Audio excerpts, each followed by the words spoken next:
บ่เคยไปเห็นบ่จื้อเมืองเหนืองามล้ำจำชาลาแล้วเมืองฟางเจียงหายเจียงใหม่หนาวนี้จำต้องจากไกลเมืองเหนือฝังใจบ่ลืม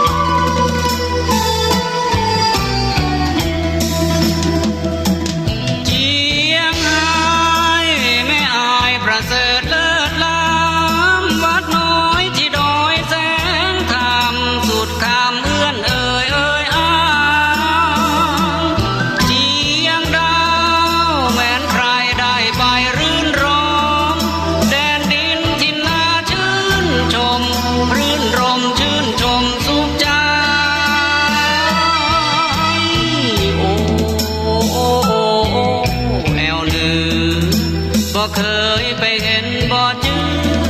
เมืองเหนืองามล้ำจำชาลาแล้วเมืองฟางเจียงหายเจียงใหม่หนาวนี้จำต้องจากไกลเมืองเหนือฝังใจบ่ลื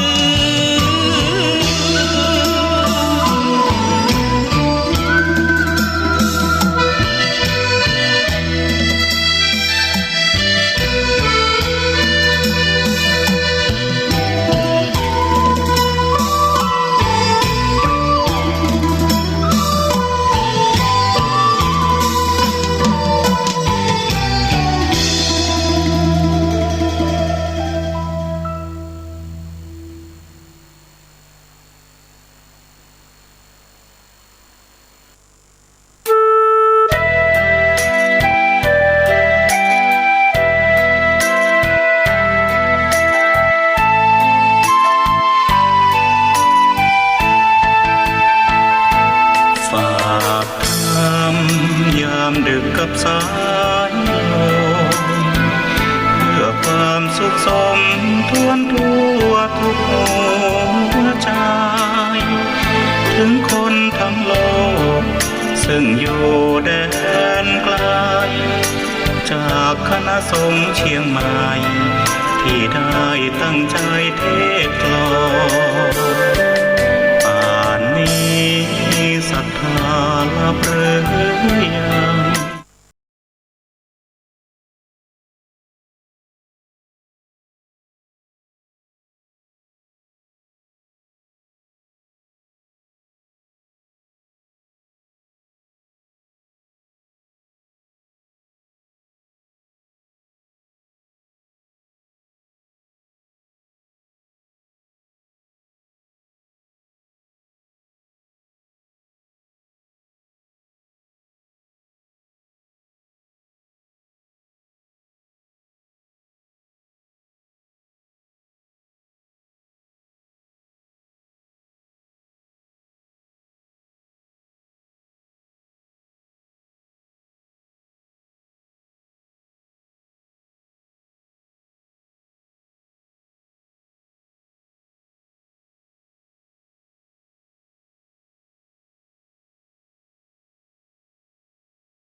ฮียน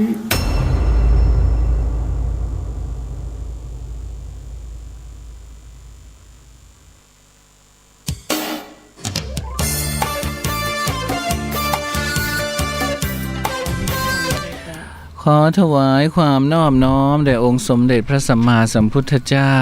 พร้อมด้วยพระธรรมและพระสงฆ์ขอถวายความเคารพพระมหาเถรานุเถระเจ้าคณะพระสังฆาธิการทุกรูปทุกองค์หลวงปู่หลวงตาครูบาอาจารย์ที่ฟัง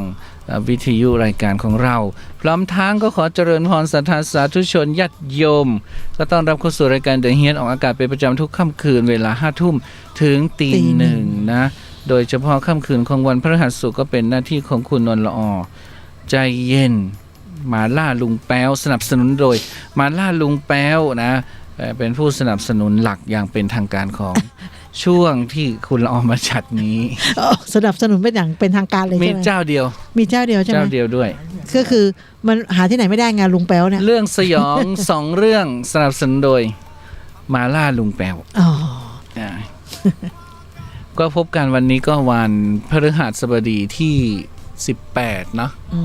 พรุ่งนี้ก็เป็นวันพระนะ18ไม่ใช่พฤษภ18กุมภาพันธ์นะพระพุทธศักราช2564อะไรอ่ะใช่สักอันฮัลโหลจ้าฟังอยู่นะครับจ้าเพื่อนดำนะครับจ้าโอ้ดีใจนะครับที่มาจัดรายการเนี่ยจ้ามาทุกวันศุกร์พฤหัสศุกร์จ้าจ้ามาไว้สาครับจ้าสาธุจ้าพี่แว่นดำก็รายงานตัว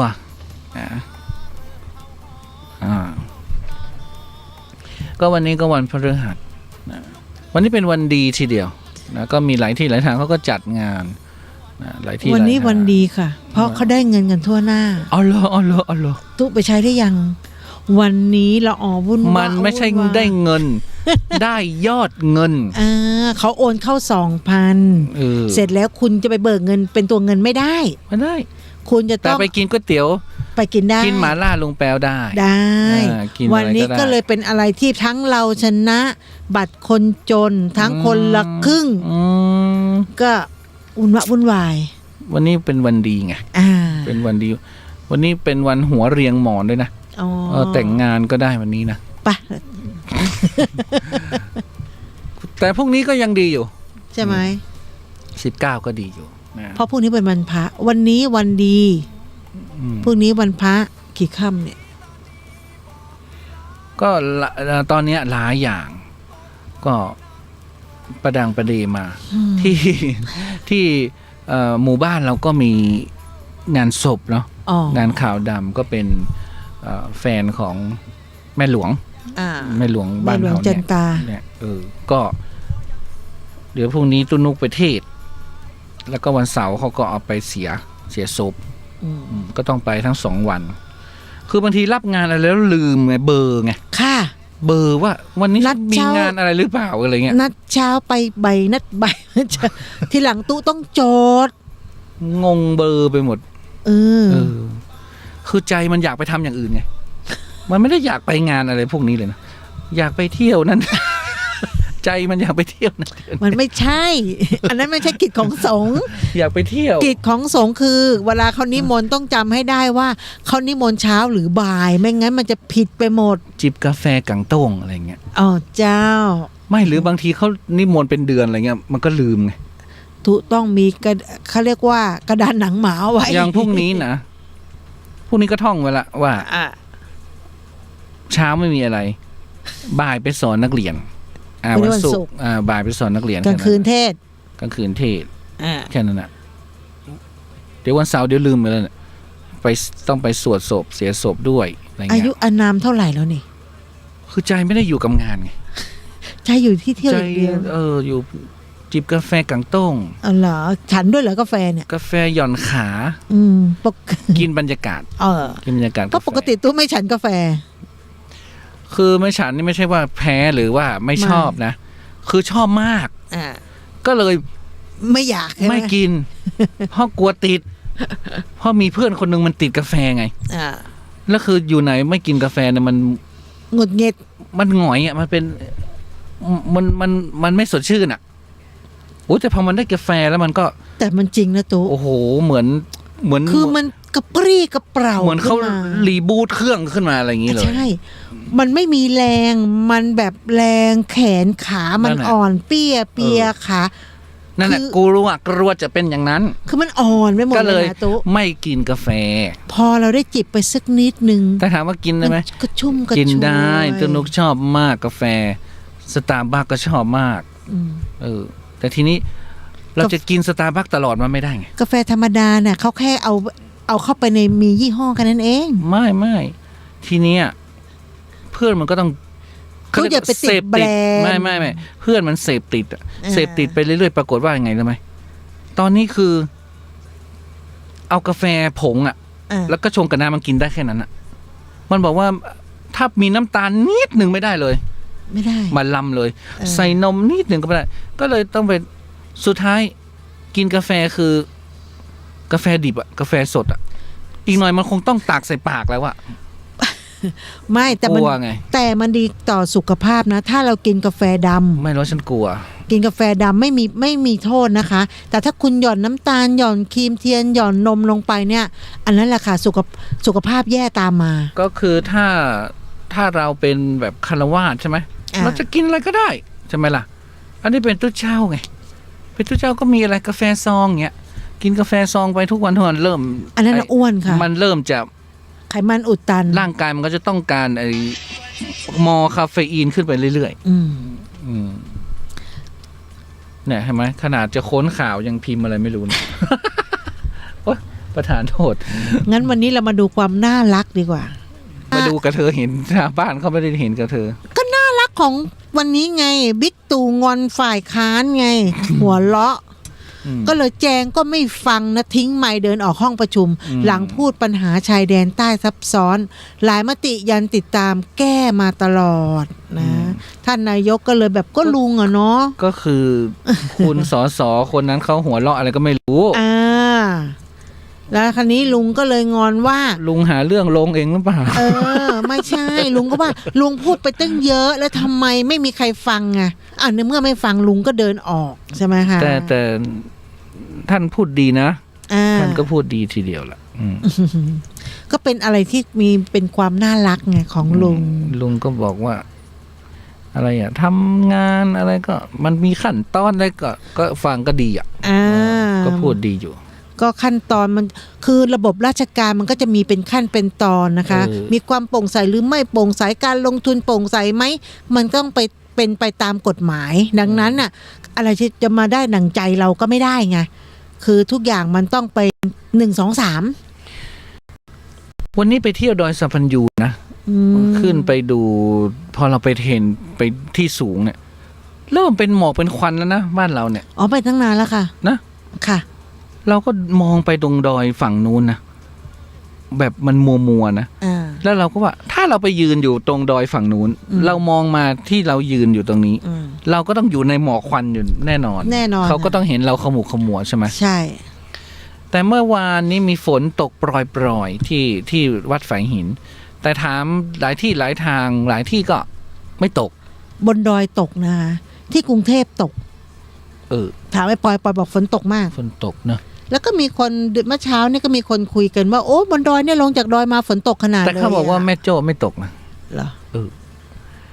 ทีนี้ก็เราก็มาคาดหมายนะอุณหภูมิวันที่18 ถึง 21 กุมภาพันธ์นี้บริเวณความกดอากาศสูงกำลังปานกลางจากประเทศจีนก็จะแผ่ลงมาปกคลุมประเทศไทยตอนบนและทะเลจีนใต้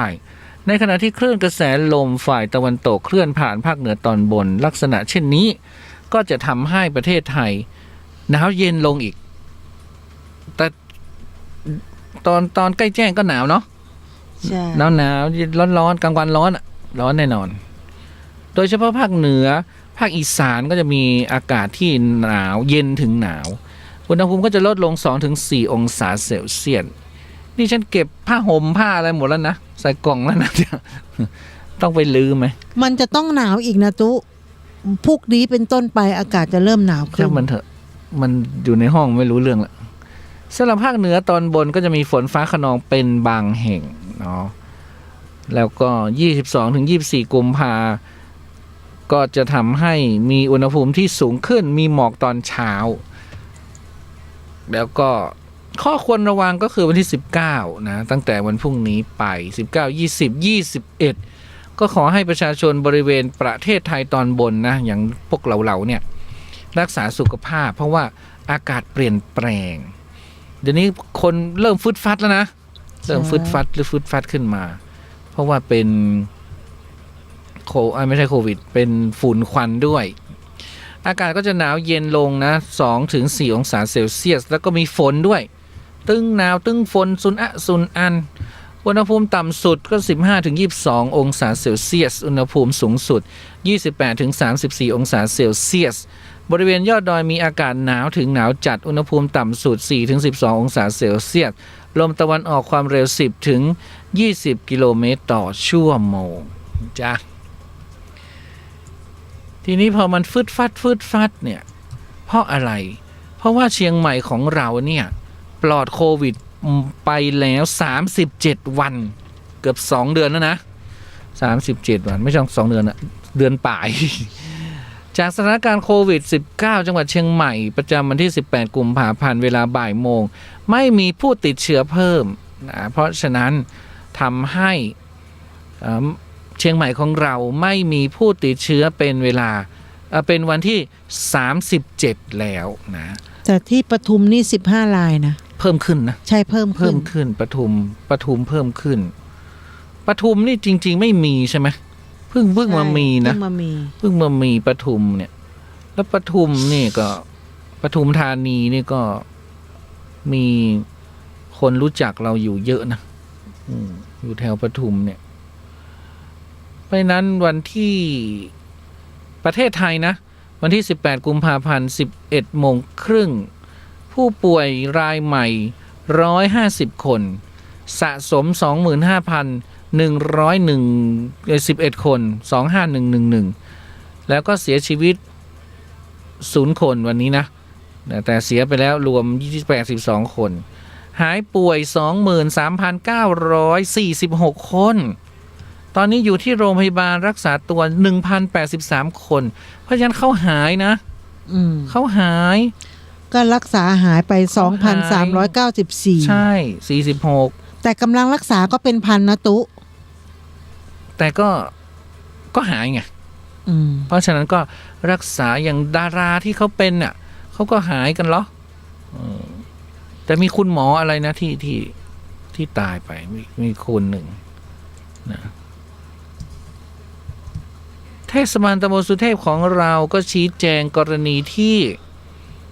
กรณีโครงการวางท่อระบายน้ำและปรับปรุงขยายไหลทางบริเวณซอยวัดอุโมงค์นะก็มีข่าวในโลกออนไลน์เรื่องฝาท่อระบายน้ำนะทาง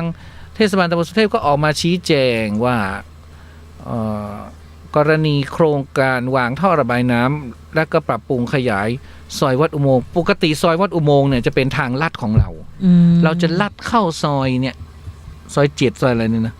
แล้วเราก็ผ่านวัดป่าแดงเนาะแล้วก็ไปอ้อมหลังข้างวัดอุโมงค์แล้วเราก็ไปสดออกคันคลองพุ่นเพื่อหลีกเลี่ยงรถติดทางหลังมอใช่ไหมใช่เพราะหลังมอช่วงเย็นแต่เดี๋ยวนี้เขาตรงนั้นเขาไปทำทางไงเขากำลังพัฒนาทางทักทายค่ะคุณกำทีนี้ก็มีดราม่าไงว่าเฮ้ยทำไมทำอย่างนี้นี่ท่อมันเป็นอย่างนี้ทีนี้เทศบาลเขาก็เลยชี้แจงว่า1ที่มันเป็นอย่างนี้เพราะว่าผู้รับเหมาไม่ดำเนินการตามแผนงานนะคือไม่เกี่ยวกับเทศบาลเขาบอกงั้นนะเทศบาลแจ้งเตือนเร่งรัดถึง2 ครั้งให้เร่งรัดให้เสร็จนะขณะนี้พ้นระยะเวลาที่จ้างไปแล้ว69 วันเนาะเทศบาลตำบลสุเทพทำการปรับวันละ 8,000 นะ69 วันเป็นกี่เท่าไหร่เป็นหลายแสนนั่นนะหากจำนวนค่าปรับเกิน10%จะแจ้งยกเลิกสัญญาต่อไปเนื่องจากการดำเนินการล่าช้ายังไม่แล้วเสร็จตามแผนงานและระดับฝาบ่อพักก็เลยไม่เรียบร้อยซึ่งหากงานเสร็จแล้วเนี่ยก็จะมีการลาดยางแอสฟัลต์ แอดฟันใช่ไหมเสมอกับฝาบ่อเพราะฉะนั้นเทศบาลตำบลสุเทพต้องขออภัยผู้ใช้เส้นทางทุกท่านเพราะตรงนั้นมันจราจรแออัดมากเพราะเขาจะพอถ้าหลังมอมันติด4 โมงมันติดใช่ไหม ติด 4 โม ยาง ว 5 โมงเขาก็จะลัดกันไปทางนั้นอ่ะ ใช่ซอยซ้ำแคบยิ่งรัดก็ยิ่งติดนะข้างในนะ เนาะเพราะฉะนั้นเทศบาลตำบลสุเทพก็เลยขอขอบคุณ ขออภัยที่ล่าช้าแล้วขอขอบคุณที่แนะนำแล้วเราก็จะได้ไปจี้กับผู้รับเหมาต่อไป อืม นะแล้วเขาก็เลยชี้แจงนะเกี่ยวกับน้ำมะพร้าวที่เชียงใหม่เนี่ยมันไม่ได้แพงเพราะอีลุงนะไม่ใช่อีลุง64กินแล้วฟิตปังนะ อ่า มันมาเกี่ยวเปิ้นขายแกน30มาเมินแล้ว มันก็ประมาณนี้เนาะ25-30อะไรเงี้ยนะ เพราะปกติถุงหนึ่งมันก็250ก็เหมา10 250ปกติก็มันก็ตกลูก25ใช่เพราะฉะนั้น อืม เขาก็เลยบอกว่าแม่ค้าอากาศเมืองใหม่เนาะก็บอกว่ามาเกี่ยวกับอีลุงเขาขายอย่างนี้มาตั้งนานแล้ว คือช่วงมันแพงมาตลอดละค่ะ เพียงแต่ว่าตอนนี้อาจจะ ขายดีขึ้น ขายดีขึ้น อาจจะมีคนมาถามไถ่มะพร้าว อืม คือปกติขับรถผ่านก็เฉยๆ ใช่ พอมีข่าวอีลุงก็ขับรถผ่านซื้อซะหน่อยนึง อ่า กินแล้วมันสดชื่นมันไม่ได้อะไรมาก ใช่ มันสดชื่น เขาบอก นะ ว่าจะให้แข็งแรงต้องกินทั้งรากเหง้า อย่างฉันเนี่ยชอบกินน้ำมะพร้าวมาตั้งแต่ไหนแต่ไร อ่า นะเพื่อว่ากินให้สวยงามเนี่ยนะแต่เนี่ยพอเราจะไปกินตอนเนี้ยเขาก็ต้องว่าเราละว่ากินตามอีลุง เออ ใครจะกินก็เขาก็ว่ากินตามอีลุงทั้งนั้น ไม่ แหละ เกี่ยวฉันกินมาตั้งแต่นานนมแล้วนะก็ไปซื้อได้ คือปกติมันก็ราคาเนี้ย จ้ะ ถ้าช่วงแพงๆเนี่ยตก30 บาท แต่ถ้าซื้อแกนเดียว ยืนยันว่าขายแกน30 บาท ใช่ แต่ถ้าซื้อเป็นถุง 250 250 ถ้าลูกเล็กก็180 200 220 เพราะเขาต้องปอก นี่ไง เรียงนะ 240 เขาไม่ใช่เอาศัยตึงแกนอย่างนี้นะ อ่า ใช่ไหมเขาก็ นี่ไงมายกถุง240ประมาณนี้แหละค่ะ แล้วเขาขายปีกต้องขาย30อยู่แล้ว แล้วเชียงใหม่ไม่ใช่จังหวัดที่มีมะพร้าวเอง ใช่ ต้องไปเอามา ทางใต้ จากที่อื่น อ่า เนาะ มีก็ไม่เพียงพอนะคะ ไม่เพียงพอเหมือนบ้านเรามันเป็นมะพร้าวสูงเนาะ ใช่ มะพร้าวน้ำหอมเนี่ยมันไม่สูงนะ มะพร้าวน้ำหอมต้นเตี้ยค่ะ เตียนเล็กนิดเดียว แล้วก็ลูกจะน้ำมะพร้าวน้ำหอมลูกเขาจะไม่ใหญ่ ใช่ เพราะว่าเมื่อก่อนเนี่ย บ้า ที่ น บ้า เธ น อมีต้นหนึ่งไม่ใช่เหรอ เออ ที่แม่โจ้อะ ไม่มี ไอ้เหมือนเคยเห็นต้น ไม่เคยเอามาปลูก เอามันบ้านใครวะ ไม่ ถ้าบ้านสมุทรปราการน่ะมีบ้านญาติจะมีน้ำมะพร้าวน้ำหอมน่ะต้นจะไม่สูงแล้วก็ทลายเขาจะเตี้ยต่ำ คือง่ายๆ คือละดินเลย แต่ถ้าเป็นมะพร้าวบ้านต้นจะสูงมาก เพราะว่าที่บ้านเนี่ย พ่อจะปีนขึ้นไปแล้วไปทำน้ำตาลเราก็จะได้น้ำตาลมะพร้าวทั้งสดแล้วก็ถ้าเกิดเป็นได้น้ำตาลมาก็มาเคี่ยวมาอะไรอย่างนี้แต่เราเอาขึ้นไปเป็น พอเชียงใหม่เราปลอดโควิดไปได้37 วันเนี่ย เชียงใหม่ไนท์ซาฟารีเขาก็ขอเชิญชม กวางผาหรือม้าเทวดา สัตว์มหัศจรรย์4 ขาแห่งผาสูงเนี่ยฉันเห็นเรียงผาทีไรเนี่ยฉันนึกถึงเขาเอาไปทำน้ำมันอะ ใช่ ตัดคอมันแล้วก็วางอะแล้วก็เคี่ยวเอาน้ำมันอะ เราเคยเห็นแบบนั้นไงเขาจะมาวางขายเขาจะขายน้ำมัน แล้วก็ใช่เนาะทำไมต้องตัดคอมาวาง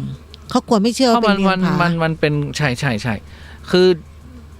เขาเอาไปทำยารักษาโรคแก้ไขข้ออักเสบได้ เพราะว่าอีตัวเนี่ยมันไต่ขึ้นหน้าผาได้ไงมันไม่เมื่อยเลยเขาก็เลยไปเนี่ยเอาไปสกัดเอาน้ำมันมาทา แก้ไขข้อ แก้ไขข้อแก้เห็ดแก้กากแก้เกลื่อน โอ้ยก็เอาอะไรอย่างอื่นก็ได้ ทำไมต้องไปฆ่ามันเนาะ เพราะว่ากวางผาเป็นสัตว์ป่าสงวน1 ใน 19 ชนิดที่หายากและใกล้สูญพันธุ์แล้ว เพราะเขาเอาไปฆ่ากันเยอะไง ห้ามล่าโดยเด็ดขาด ซึ่งสมัยก่อนเนี่ยเห็นวางแบบขายกันกระเริกหม ส ด มัยก่อนโอเคมันพอจะมันอยู่ในป่าไง ก็คือล่าจนไม่มีจะให้ล่าแล้วไง ก็เลยต้องเป็นสัตว์สงวนใช่ไหมคะ แต่ปัจจุบันเนี่ยเขาก็ ขยาย ขยายพันธุ์ ขยายที่ในซาฟารีตอนนี้มี16ตัว อืม มีตัวผู้11ตัวและมีตัวเมีย5ตัวโอ้ดีนะเนาะขยายไปสงสารมันกวางผามีขาที่แข็งแรงสามารถกระโดดได้เลยอะหน้าผามันกระโดดได้เลยนะ อืม ได้ว่องไวเลยแล้วมันทำได้ไงเนาะ เขามันเป็นสัตว์ไง ไม่ ก็เหมือน เนี่ยอย่างนี้มันไต่ขึ้นไปได้เลยนะ ความสามารถไง เรานี่ไต่ไม่ได้นะเรานี่เดินบันไดก็เหนื่อยละหอบแหกๆ แต่ถึงกระนั้นเนาะเชียงใหม่ไนท์ซาฟารีก็บอกว่าก็ยังคงมีมาตรการเฝ้าระวังเนาะ เกี่ยวกับการระบาดก็ต้องลงทะเบียนต้องอะไรต่างๆ มันต้องเข้มงวด ซึ่งเชียงใหม่นะเราเข้มงวดมาตั้งแต่สมัยที่มันแบบเบาแล้วไงสแกนกันมาแต่ไหนแต่ไร ต้องจองออนไลน์เท่านั้นนะ Night Safari ที่ faceticket.net นะ Night Safari ต้องสวมหน้ากากอนามัยแล้วก็ให้ความร่วมมือในการตรวจคัดกรอง ทำไปเหอะไม่ใช่เพื่อใครหรอกเพื่อตัวเราเองนั่นแหละ อะไรเหรอ เอ้า อ๋อ คือ จุจิจุกิพวกเนี้ยใช่ไหม ใช่ บางคนเขาก็จะแบบไม่ทำไงอะไรว่าจะเข้าเซเว่นไม่มีก็ไม่ได้ ถ้าคุณต้องดูแลตัวเองไงไอศครีมอะไรน่าทาน ก็คือว่าตอนนี้มันเริ่มร้อนนะ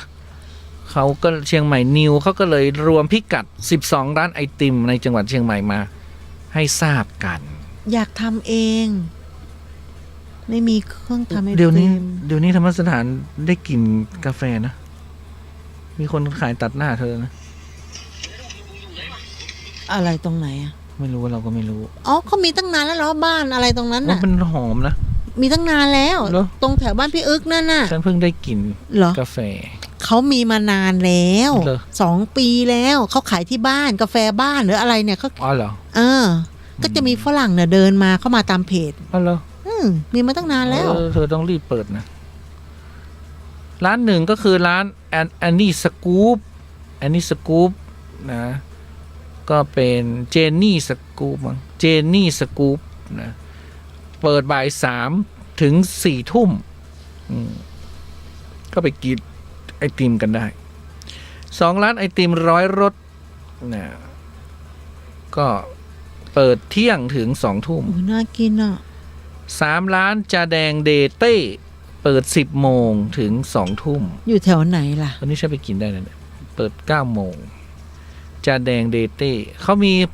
มีเพจให้ไง4ไอติมบ้านใหญ่บ้านยายไอติมบ้านยายเปิด 11 โมงถึงทุ่มไอเบอรี่การ์เด้นนี่ของโน้ตไม่ใช่เหรอไอเบอรี่ การเด่นของโน้ต เปิด 10 โมงถึง 2 ทุ่ม น่ากินอ่ะ โซฟูโตมันจะอ่านถูกอ่านผิดก็ไม่รู้นะโอ้แสดงว่าเชียงใหม่มีร้านไอติมเยอะมากเลยนะ นี่ก็น่า ที่เราไม่รู้เนอะ ที่ Dry Cafe อยู่แถวนิมานทั้งนั้นอ่ะตุ๊ บายนาน่าฟลุตนะ ส่วนมาก มันอยู่ที่ตกแต่งเนาะอยู่ที่อะไรด้วยเนาะ น่ากินอ่ะ The Club The Cup Ice Cream ดีครับไอศครีม โอ้ตุ๊ โอ้ดูนี่น่ากิน ฟรุตสลัด Season Ice Cream อันนี้ไม่น่ากินไม่ชอบ Season Ice Cream Homemade เชียงใหม่ร้านจอห์นนี่เปิด 10 โมงเปิด 11 โมงถึง 5 โมงเย็นบ้านไอติมกะทิสดแอดสันกำแพง เนี่ยกะทิสดเนี่ยอยากท แอดสันกำแพงเนาะก็เริ่มที่จะมีสีสันขึ้นเนาะเชียงใหม่ของเรา ำความจริงพระอาจารย์มีเครื่องนะน่ายึดเครื่องมาทำ เอาไปลองสิ มันทำยากเหมือนกันนะเธอ มันต้องใส่กระจุกกระจิกอะต้องไปซื้อที่ร้านเพื่อนครัวร้านหยกร้านอะไรพวกนั้นมา มันมีเครื่องกระจุกกระจิกอยู่แล้ว ขอให้มันมีเครื่องเหอะ มีเครื่องเขามี เดี๋ยวพระอาจารย์มาก่อน ทำเลย ก็ต้องขออนุญาตเครื่องพระอาจารย์เนี่ย พระอาจารย์ไม่ได้ซื้อเองด้วยนะ ให้ซื้อ คุณตันที่สิงคโปร์เขาซื้อไว้ให้ นั่นน่ะ หรือว่าไม่เมย์ก็ตัน2 คนเย ตัน ซื้อไว้ มากกว่านะเคยได้แบบคือแกก็ไม่ได้ทำอะไรไงก็อยู่อย่างนั้นอ่ะ เพราะมันจุกจิก ก็ทำได้ไง คุณตันซื้อไว้แล้ว พี่เมย์เคยคิดจะเอามาทำแล้วก็ไปซื้อของมาละ อาจารย์แม่ทำ มันไม่มันยุ่งยาก ก็ มันยุ่งยากมาก ไม่อะ มันยุ่งยาก ทำมากะทิสดขอให้มีเครื่อง มันก็คล้ายๆกับเบเกอรี่อ่ะมันจะต้องใส่นิดหน่อยโซดาไฟใส่นั่นนู่นนี่ ใช่อันเนี้ยเราเข้าใจเพราะว่าเราทำพวกนี้อยู่แล้วไงแต่เราก็อยากทำไง ทำสนุกนะ เดี๋ยวนี้มันวิวัฒนาการโดยการที่ทำแต่ว่าทำแล้วปั่นแล้วแช่ฟรีซแต่มันขี้เกียจไงทำอย่างนั้นก็ได้ แล้วเราก็ไปทำขายแต่มันต้องทำย่อยทำเยอะไงพูดถึงไม่เอาก็ได้เราทำเครื่องแล้วก็แช่ไว้ก็ได้การท่องเที่ยวแห่งประเทศไทยเห็นไหมเขาก็เริ่มคลี่คลายแล้วที่น่านเขาก็เลยเชิญชวนไปเที่ยว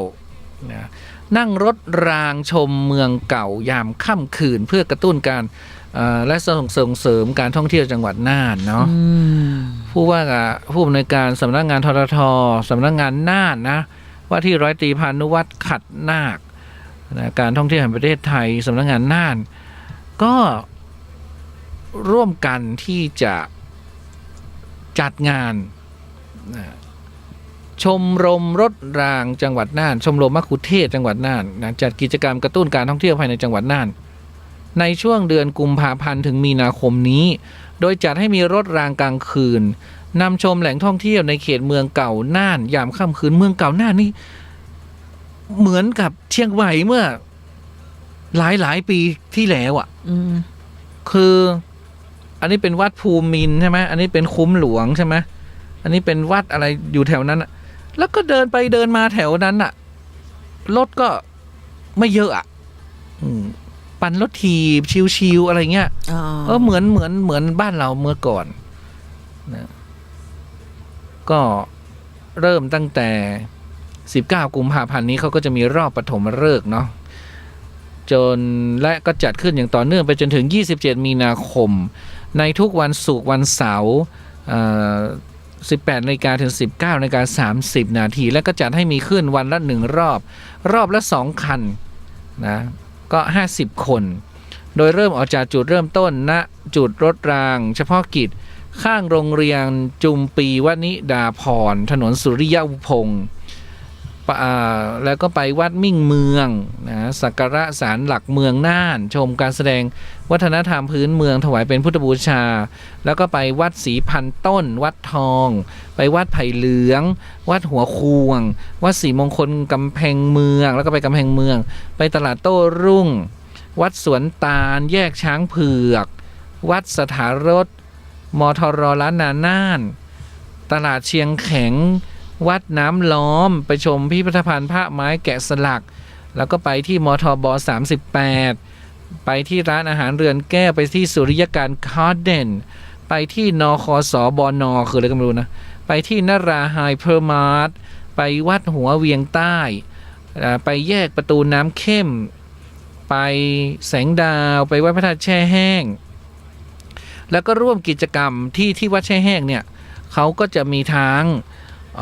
do it yourself นะ DIY ก็คือไปทำสวยดอกเองสวดมนต์เวียนเทียนนะแล้วก็ไปสวนสีเมืองไปวัดกู่คำไปตำรวจภูธรไปทำไมตำรวจภูธร ไปวัดพระธาตุช้างคำนะแล้วก็ลงที่จุดจอดรถรางก็เป็นจบกิจกรรมตัวเจ้าก็น่าจะไปได้เนาะ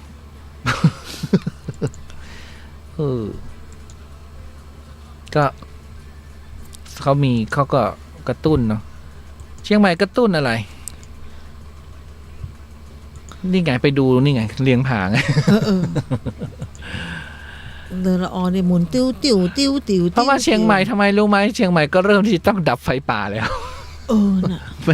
ไม่มีใครอยากจะมาเที่ยวเข้าเทศกาลดับไฟเขาไม่อยากมาเที่ยวกันเอาจริงๆนะใช่เพราะว่าฝุ่นควันเนี่ยไม่ต้องหรอกมันก็ไม่น้อยหน้ากันหรอกกรุงเทพก็หนักยิ่งกว่าเชียงใหม่นะตอนเนี้ยเพราะฉะนั้นช่วงนี้เราก็จะได้เห็นเฮลิคอปเตอร์นะของปพ KA32 เขาก็จะเอาน้ำเนี่ยทิ้งช่วยเหลือนะดับไฟป่าภาคพื้นดินทั้งกลางวันกลางคืนนะเพราะตอนนี้ท้องฟ้าเมืองเชียงใหม่มืดครึ้มพบมีหมอกควันจำนวนมากแต่เขายังไม่เห็นมีเครื่องออกมาวัดเนาะว่าเท่าไหร่กี่ลูกบาศก์ปกติเนาะปกติเขาจะบอก120แล้วก็จะเริ่มละหายใจไม่ออกละ เดี๋ยว120 130อะไรเงี้ย ตอนนี้เขาโฟมกับ ที่มันสูงที่สุดในโลกนะ500อ่ะฉันจำได้ อยู่ยังไง500อ่ะ เขาก็อยู่กันมารอดมาได้ไงไม่รู้ ฝุ่นเต็มอากาศไปหมดอ่ะ คือตอนเนี้ยเราปิดแมสเนี่ย1กันฝุ่น 2กันโควิด 3กันปากเหม็น ไม่เวลา ให้เราเหม็นอยู่คนเดียว คุยกัน ทีนี้เขาก็ใช้เกิดกลุ่มควันไฟขึ้นในพื้นที่แม่แฝก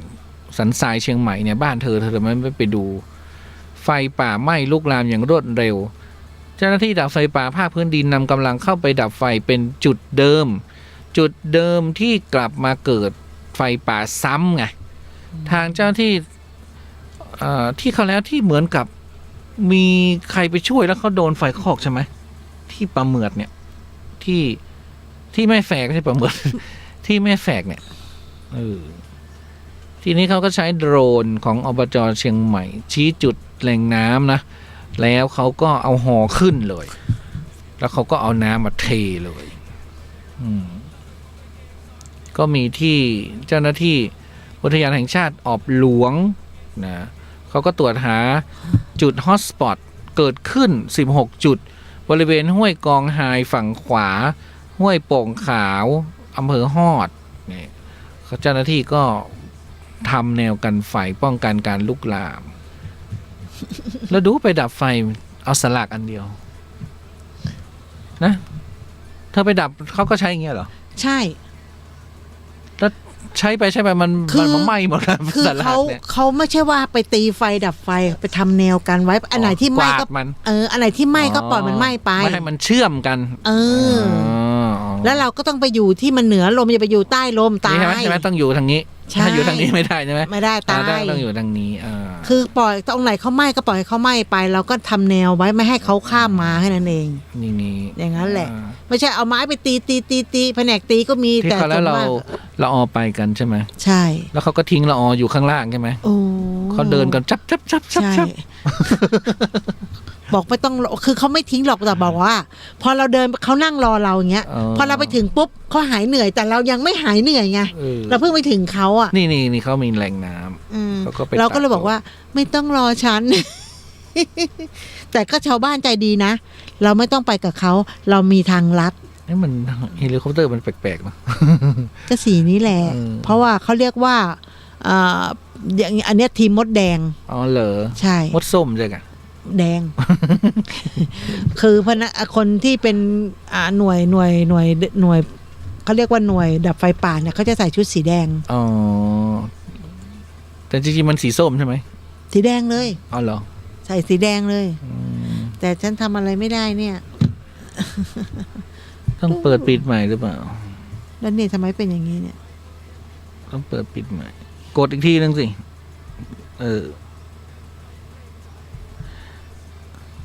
แล้วก็อะไรล่ะมีข่าวอะไรอีกนี่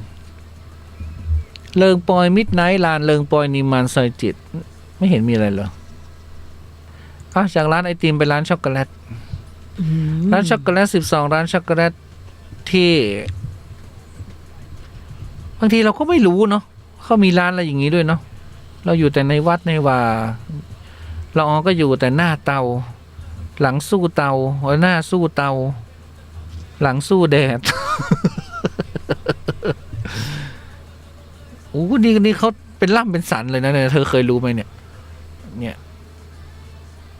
กาแฟสาธุ 80% ก็มีนะเนี่ยก็กุเรียวเขาจะทำไม่ได้อยู่ไงข้าวสารเสกอันนี้กาแฟสาธุฮะหุงกินเหรอใช่จะเสกทำไมงั้นก็หุงก็ก็เนี่ยกาแฟสาธุเอาไปเสกเดี๋ยวมันหุงไม่ขึ้นนะมันมีกาแฟเสกอยู่แล้วเขามีขายอยู่ไม่ใช่เอาข้าวสารไปเสกเดี๋ยวมันหุงไม่ขึ้นนะมันขังนะคือเขาก็จะไปให้เกจิอาจารย์ทั่วประเทศไทยนั่นแหละให้ปลุกเสกกลัวคนจะไม่กล้ากินกลัวคนจะไปซัดผีเลี้ยวจะมีคนกล้ากินไหมเนี่ยก็ข้าวสารเสกพี่แต่เราเอามาจากครูบาอาจารย์ก็รู้อยู่แต่ว่าเขาจะกินไหมมันก็นู่นนี่นั่นคือเอาแล้ว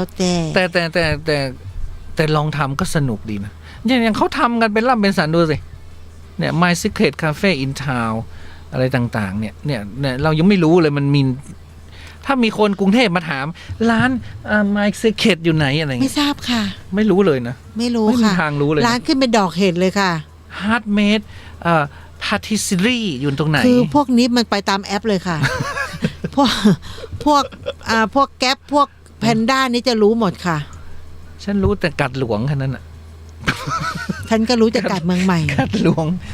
ไปทางนี้เนอะอะไรเงี้ กั ย ดเมืองใหม่ไปทางไหนเจ้าเนี่ย หรือร้านเก่าแก่อย่างเงี้ยราดหน้าอย่างเงี้ยรู้จักข้าวต้มอย่างเงี้ยรู้จักเย็นตาโฟอย่างเงี้ยรู้จัก มันก็ขึ้นอยู่ว่าคนไหนช ถ้า อบ มาถามช็อกโกแลตไม่รู้แล้ว เออก าแฟพอรู้ กาแฟลินน้ำปิงก็พอรู้ กาแฟมันต้อง เอ่อ สาขาไหน ก็ไม้ล้านนาอะไรเงี้ย เออ พอรู้ กาแฟกางโต้งที่ อันนี้รู้ ที่ไหนนะบ้านถวายอย่างเงี้ยกาแฟปลาคาบอย่างเงี้ย อืม รู้ กาแฟเนี่ยพอรู้ แต่ร้านอื่นไม่รู้ ร้านลาบรู้ เมื่อก่อนเราออกก็หุ่มไปไม่รู้ช่วงเดือนนั้นเป็นอะไร อยากจะออกอยากจะไปนั่งเล่น อยากจะอยู่ๆก็ อยากชิลอะเนาะ มัน คน อยู่ๆ เรามันก็มีอยากชิลบ้าง แล้วบางพอมันหมดไปแล้วก็ไม่ไปละขี้เกียจ ก็เหมือนฉันอะบางอย่างช่วงนี้ฉันใจไม่ได้อยู่กับงานนะ อืม คือบางทีเนี่ย งานมันจะมีเสาร์อาทิตย์อย่างเงี้ย อ่ะ แต่ว่าจันทร์อังคารพุธพฤหัสศุกร์ไม่ได้ทำอะไรไง ฉันอยากเที่ยว ไม่ เราก็เลยจำไม่ได้ว่า เดี๋ยววันต่อไปจะทำอะไรไง อืม เพราะชีวิตมันก็ซ้ำซากวนเวียนซ้ำซากวนเวียน ตุ๊กต้องขึ้นกระดานไว้ว่าวันที่นี้มีกิจนิมนต์ที่ไหนไม่งั้นตุ๊กก็จะลืม แต่ไปหาหมอฟันนี่ไม่ลืม อ่ะ ไปหาหมอฟัน เพราะมันทำมานานแล้ว แล้วก็ไม่ไปหาไม่ได้ เพราะว่า ถ้าไม่ไปหาวันนี้มันก็จะยาวเลยเงี้ย ยังไม่หายอยู่เหรอ ไม่หาย ฮะไม่เข้าแล้วมาฟันไม่เข้าแล้วก่ะ เป็นคนปากไม่ดี 10 กว่าปีแล้วนะเป็น10แล้วนะ เนี่ยในบางทีเนี่ยเกือบลืมวันเสาร์เนี่ยต้องไปส่งศพเนี่ยอืม เดี๋ยวเขาตามหากัน จ้าละวันนี้อ้าวจบข่าวมีอะไรคุณรอ มีอะไรไปไหนไม่ได้ แล้วใครทำอะไรเนี่ยดมยาทำไม อ๋อ อันนี้เขาเรียกปลอมโปรไฟล์ อ๋อเหรอ หลอกเด็กถ่ายคลิปโป๊ อ๋อใช่ คือมันเอารูปคนหล่อๆไป ใช่ ไปล่อลวงเขา ใช่ เดี๋ยวนี้ก็ต้องระวัง เพราะว่า เราอย่าไปเชื่อโปรไฟล์ค่ะ มันให้ท่องไว้เลยว่า ในยุคอย่างเงี้ย ไม่มีความจริงใจใน Facebook มันต้องระวังตัวให้มากที่สุดเลย ให้มากที่สุด แล้วก็ข่าวก็มีเยอะนะ ที่ว่าโดนหลอกลวงขลมนู่นนี่นั่น ทุกอย่าง เขาจะเข้ามานะ ปากหวานพูดดีนู่นคนก็จะเชื่ อย่า อ งนี้ล่าสุดนี้ฉันก็เจอนะ เป็นโปรไฟล์เมลแล้วก็รับแอดไป ทักฉันทุกวันทุกชั่วโมงด้วยซ้ำการนมัสการค่ะ ฉันก็ไปตอบเนาะเพราะว่าอย่างฉันเนี่ยคือมีอะไรก็พูดมาเลย ใช่ไหมพิมพ์มาฉันอ่านถ้าจะทำไม่ทำเรื่องของฉันพิมพ์มาเดี๋ยวชั่วโมงหนึ่งพิมพ์มาละพิมพ์มาฉันก็ปล่อยฉันก็ไปตอบ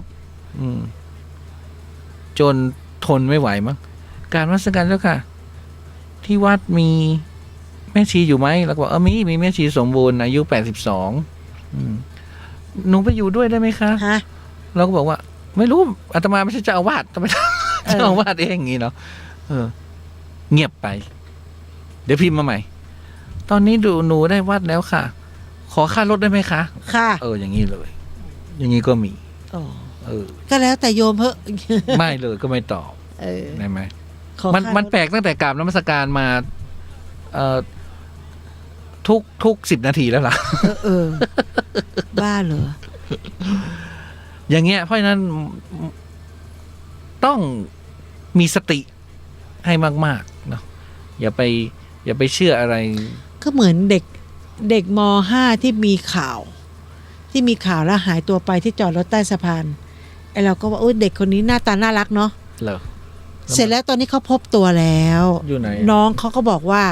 เอารถมาจอดบนวาเลนไทน์ไปจอดใต้สะพาน แต่มันไปที่ว่ากระเป๋ากุญแจรถอะไรอยู่ที่รถหมดทุกอย่างไง เหมือนหายตัวไปเลยว่างั้นอ่ะ ใช่ เขาก็งมในน้ำปิงกันนักประดาน้ำทุกอย่างทำมาทุกอย่างทุกรูปแบบ วันนี้น้องก็ดูข่าว เขาก็เลยไป ต้องติดต่อลุงบอกว่าจะกลับบ้านเห็นข่าวตัวเอง เออ เนาะ เออ ก็ตกใจ เออ บอกว่าไปที่แม่ห้องสอนก็ถามว่าไปทำไม ไปเที่ยว ไปค้นพบตัวเอง แล้วค้นพบแล้ว คือจะไปเที่ยวแล้วแหละ แล้วบอกว่าไปค้นพบตัวเองอะต้องการไปค้นพบตัวเองงงไหมอายุ17อะมห้า เอาเดี๋ยวนี้เด็กเขาโตไว เออ ทั้งเอาฮัลโหลเป็นไรนะฮัลโหล ก็ได้ยินนี่เนี่ย ทั้งความคิดทั้งอะไรเขามันไวอ่ะเดี๋ยวนี้โลกมันไวทุกอย่างมันไวหมดแล้ว ใช่ หรือว่าจะไปแม่ฮ่องสอนอ่ะเขาอยู่ที่ไหน เขาอยู่เชียงใหม่เนี่ยลำพูนเนี่ย โอ้เพราะจะยิ่งไวเลย นั่นแหละ ใช่ไหมจะไปไหนเดี๋ยวนี้มันปูดปาด ก็ทิ้งทุกอย่างแล้วบอกไปค้นพบตัวเอง ว่าคือเขาสับสนน่ะ ไม่บางทีอารมณ์นั้นฉันก็มีนะอารมณ์แบบ เหมือนพระอยากไปทุดงค์อ่ะ อยู่ดีๆก็เดินไปในป่าเลยอย่างเงี้ย คราวนี้แม่ก็ให้ญาติพี่น้องครูเคยตามหากันจ้าละวันหมดแล้วตัวเองก็ไปเห็นข่าว ถ้าโทรศัพท์ก็ไม่ได้พกไปนะตัวคือทุกอย่างทิ้งเอาไว้เงี้ยแล้วก็ไปอ่ะเขาก็ต้องตกใจคิดว่าใครฆาตกรรมหรือเปล่าตกน้ำลงไปหรือเปล่าเพราะทุกอย่างมันอยู่ที่รถหมด อย่างนั้นนะเนาะ เอาละอะไรที่ใครทำอะไรอ๋อ อะไรก็ไม่รู้นางเงือก ะไร นางแงกกัน เนาะเอาไปพักฟังเพลงกันเนาะเดี๋ยวกลับมาพบกับเดอะเฮียนจ้า เดี๋ยวขอดึงดันด้วยนะอะไรนะ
และก็รักเธอมากจนล้นใจเธอทำไมเธอไม่เคยลาไม่เคยมองและเธอรักก็เพียงแค่แต่เขาเราก็ต้องทำความเข้าใจเอาเพราะรักฉันนั้นไม่ใช่รักเราเธอรักเขา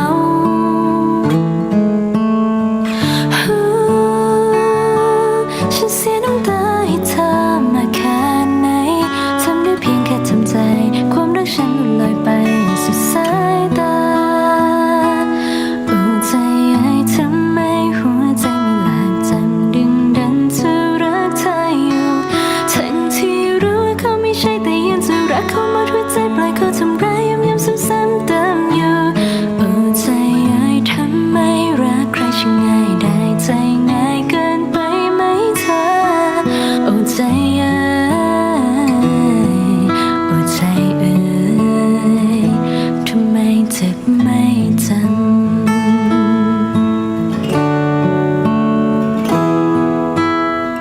เพราะเธอรักก็เพียงแค่แต่เขาเราก็ต้องทำความเข้าใจเอา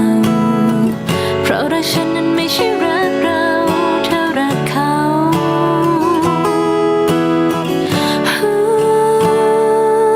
ฉันเสียน้ำตาให้เธอมาแค่ไหนทำได้เพียงแค่ทำใจความรักฉันลอยไปสุดสายตาโอ้ใจไอ้ทำไมหัวใจไม่หลากจำดึงดันจะรักเธอ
อาบรักที่ผิดหวังในตัวเธอร้องทุกข์กับพื้นทรายที่เพลอใจไปรักเธอจึงต้องมานั่งซึมมาเพราะรักเธอเพียงข้างเดียวหยาดฝนข้ามฟ้าชีวิตฉันปรารถนาเธอผู้เดียวรักเอ่ยเหมือนดังคมเขียวเกี่ยวแม้ข้างที่เขียวยังคานาฝนเอ่ยจงเป็นพยานข้าขอวานจงเมตตาจงช่วยทำให้ใจข้าได้ร้างรายรักล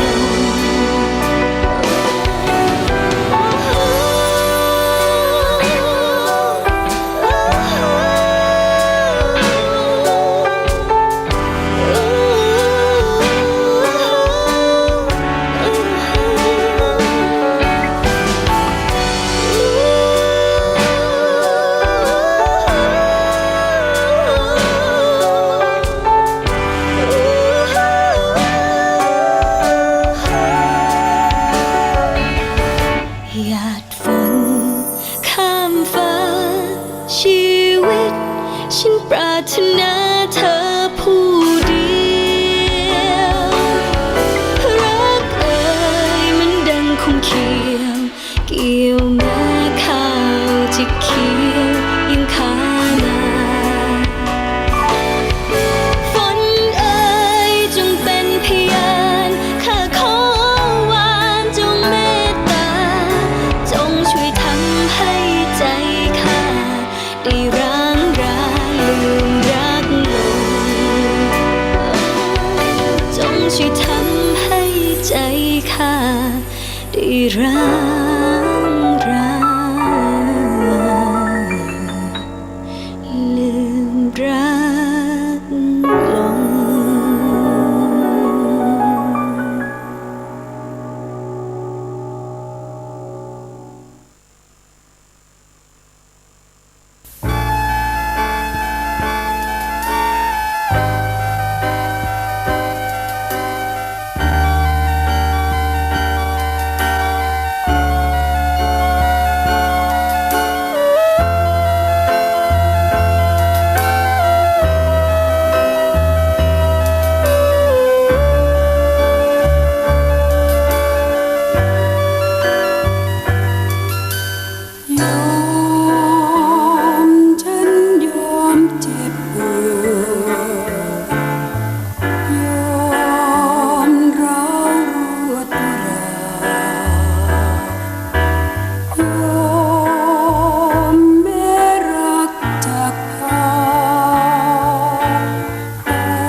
อชีวิตและสังคม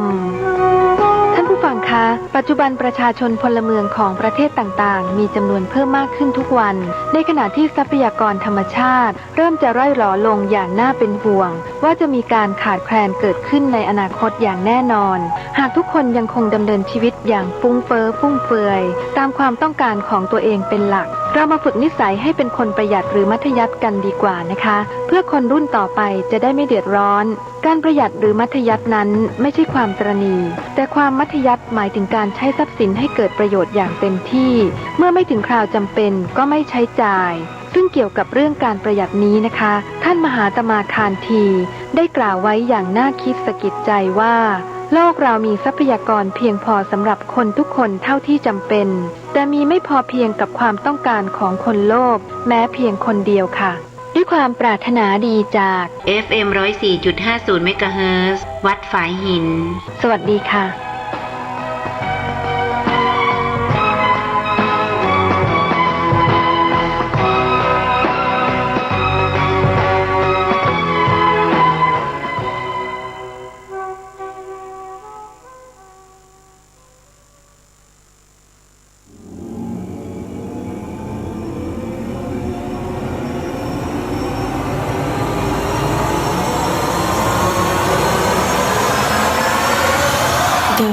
เฮียน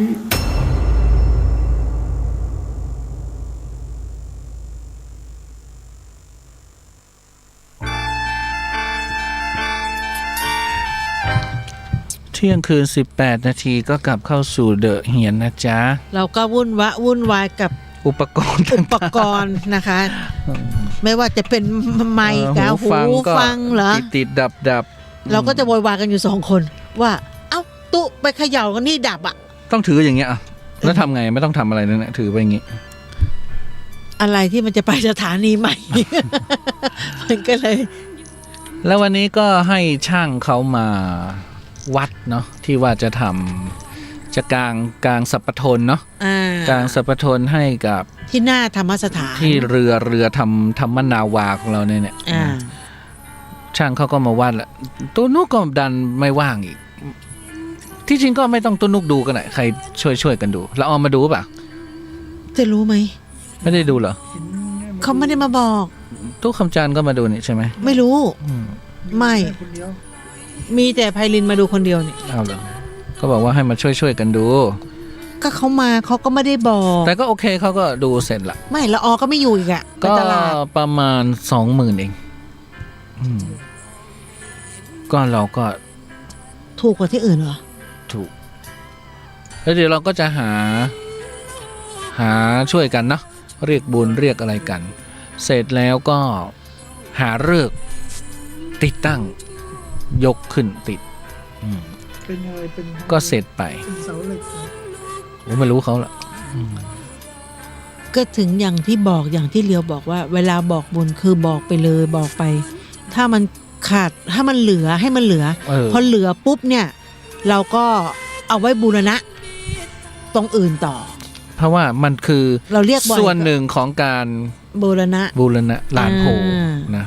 ข้างนอกทั้งหมดอ่ะใช่แล้วเดี๋ยวก็จะทำฉากหลังพระนักปกอีกแล้วเดี๋ยวพรุ่งนี้เขาก็จะมาติดมีโยมของพระอาจารย์ภัสกรเนี่ยเขารับปิ้น30 ภพภูมิไงที่จะย้ายน่ะนะของพระอาจารย์นะพวกนี้เขาจะมาติดที่ไหนก็เลยให้ไปติดที่ตึกใหม่ที่ตรงบันไดเขาก็จะมาติดพวกนี้ทีนี้ก็เลยว่าดีเหมือนกันเดี๋ยวอาตมาจะสั่งทำป้ายมาติดตรงโครงป้ายดีทีวีเก่าเราอะที่มันโล่งๆนั่นแหละเราก็จะสั่งมาติดคำอะไรก็ติดไป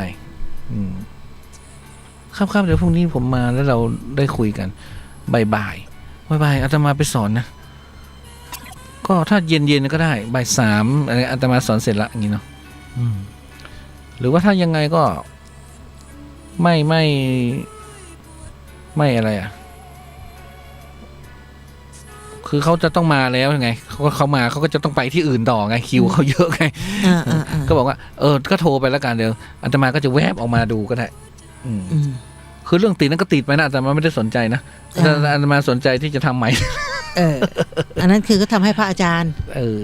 ก็ทำไปเนาะนั่นแหละมันก็มีอะไรมาเรื่อยๆอ่ะอย่างสัพพทนเนี่ยนึกไว้หลายวันนะนึกไปนึกมาแล้วบอกป้าเพลินเคยมีพระรู้จักป้าเพลินเขาอยู่แวดวงพระเนาะเขาก็จะรู้ว่าเขาสั่งที่ไหนยังไงป้าเพลินสั่งเลย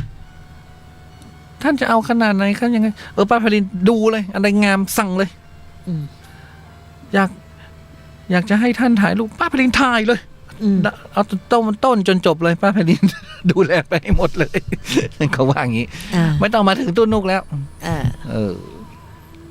สวัสดีจ้าอย่างวันนั้นอยากได้ดอกบัวเราก็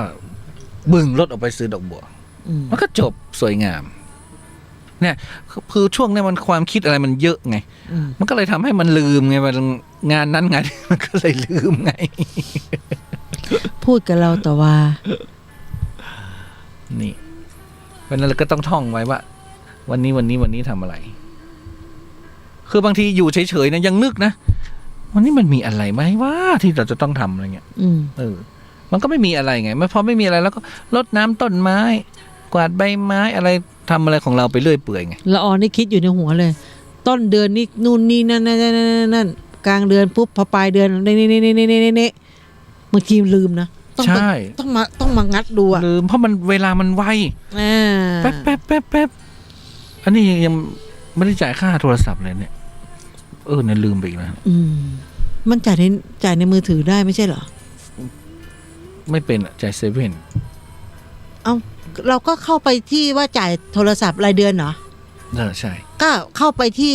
ธนาคารที่เรามีตังค์อยู่เป็นแล้วเราก็ไปที่มือถือแล้วเราก็เข้าไปดูว่ากดมันจะมีสมมติของ D-Tag แล้วก็ไปดู D-Tag เป็นรายเดือนแล้วก็กดเข้าไปปุ๊บมันก็จะขึ้นมาเลยเป็นเราก็พิมพ์เบอร์เราไปมันก็จะเด้งออกมาเลยว่าเป็นราคาเท่าไหร่ปกติก็ให้ลูกศิษย์ลูกหาเขาแวะเซเว่นนี่แน่ไม่ต้องง่ายๆในโทรศัพท์ง่ายเดี๋ยวนี้เราจ่ายค่าโทรศัพท์ค่าไฟฟ้าในมือถือหมดเลยไม่ต้องไปแล้วเซเว่นค่ารถค่าทุกอย่างแต่เวลาทำบุญอะโอนเอาโอนได้โอนในมือถือไงก็แทนงั้นยังโอนได้มันไม่ยากหรอกก็ตู้มีโทรศัพท์อยู่แล้วมีธนาคารอยู่แล้วตู้ก็เข้าไปที่ธนาคารของตู้นั่นแหละเสร็จแล้วก็เข้าไปที่หน้าว่าจ่ายค่าโทรศัพท์หรือจะจ่ายค่าไฟจ่ายค่าอะไรก็โอนเข้าไปในนั้นเอาไทยชนะจ่ายได้ไหมไม่ได้ ไทยชนะก็ต้องขึ้นอยู่กับว่าของอันนั้นเขามีเปล่าปั๊มน้ำมันน่าจะมีคนละครึ่งค่าน้ำมันขึ้นแบบมีนะปั๊มน้ำมันบางปั๊มมีนะเหรอมีคนละครึ่งนะ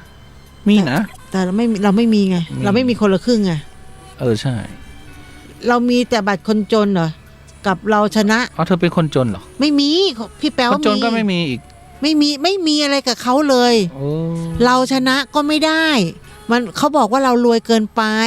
ตอนนี้กำลังส่งทบทวนสิทธิ์และภายใน7วันนี้เราจะต้องไปออนไลน์ไปลงออนไลน์ยังไม่มีเวลาเลยนี่2วันละภายใน7วันต้องส่งออนไลน์ให้เขาแล้วเขาจะทบทวนให้ไม่เคยได้อะไรกับเขาวันนี้ก็มีตำนานมาฝากเนาะตำนานก็เป็นตำนานนางเงือกนะเมื่อกี้เปิดเพลงนางเงือกเนาะตำนานเงือกต้องรู้5เรื่องสยองสถานความเชื่อจากห้วงทะเลลึกนะก็เมื่อ2 ปีที่แล้วเนาะที่มีการระเบิดนางเงือกเนาะที่หาดซิมิลาไงเขาก็กลัวเป็นอาถรรพ์อะไรต่างๆทีนี้นางเงือกเนี่ยนะนางเงือกก็เป็นอมนุษย์ชนิดหนึ่งตามความเชื่อในนิยายปรัมปราเรื่องเล่าที่เกี่ยวข้องกับน้ำมันก็จะต้องมีนางเงือกอยู่เนาะเวลาเราเห็นเวิ้งน้ำที่มันน่ากลัวเนาะมันก็จะต้องมีเงือกเนี่ย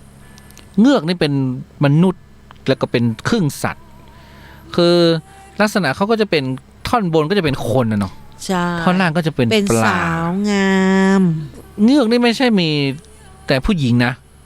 ผู้ชายก็มีนะพ่อเงือกเหรอพ่อเงือกก็มี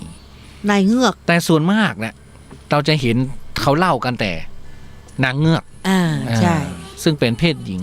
ส่วนเงือกเพศชายนั้นก็จะเป็นไม่เป็นนางเงือกไงเป็นเงือกเฉยๆเป็นนายเงือก ไม่เคยได้ยิน แต่ก็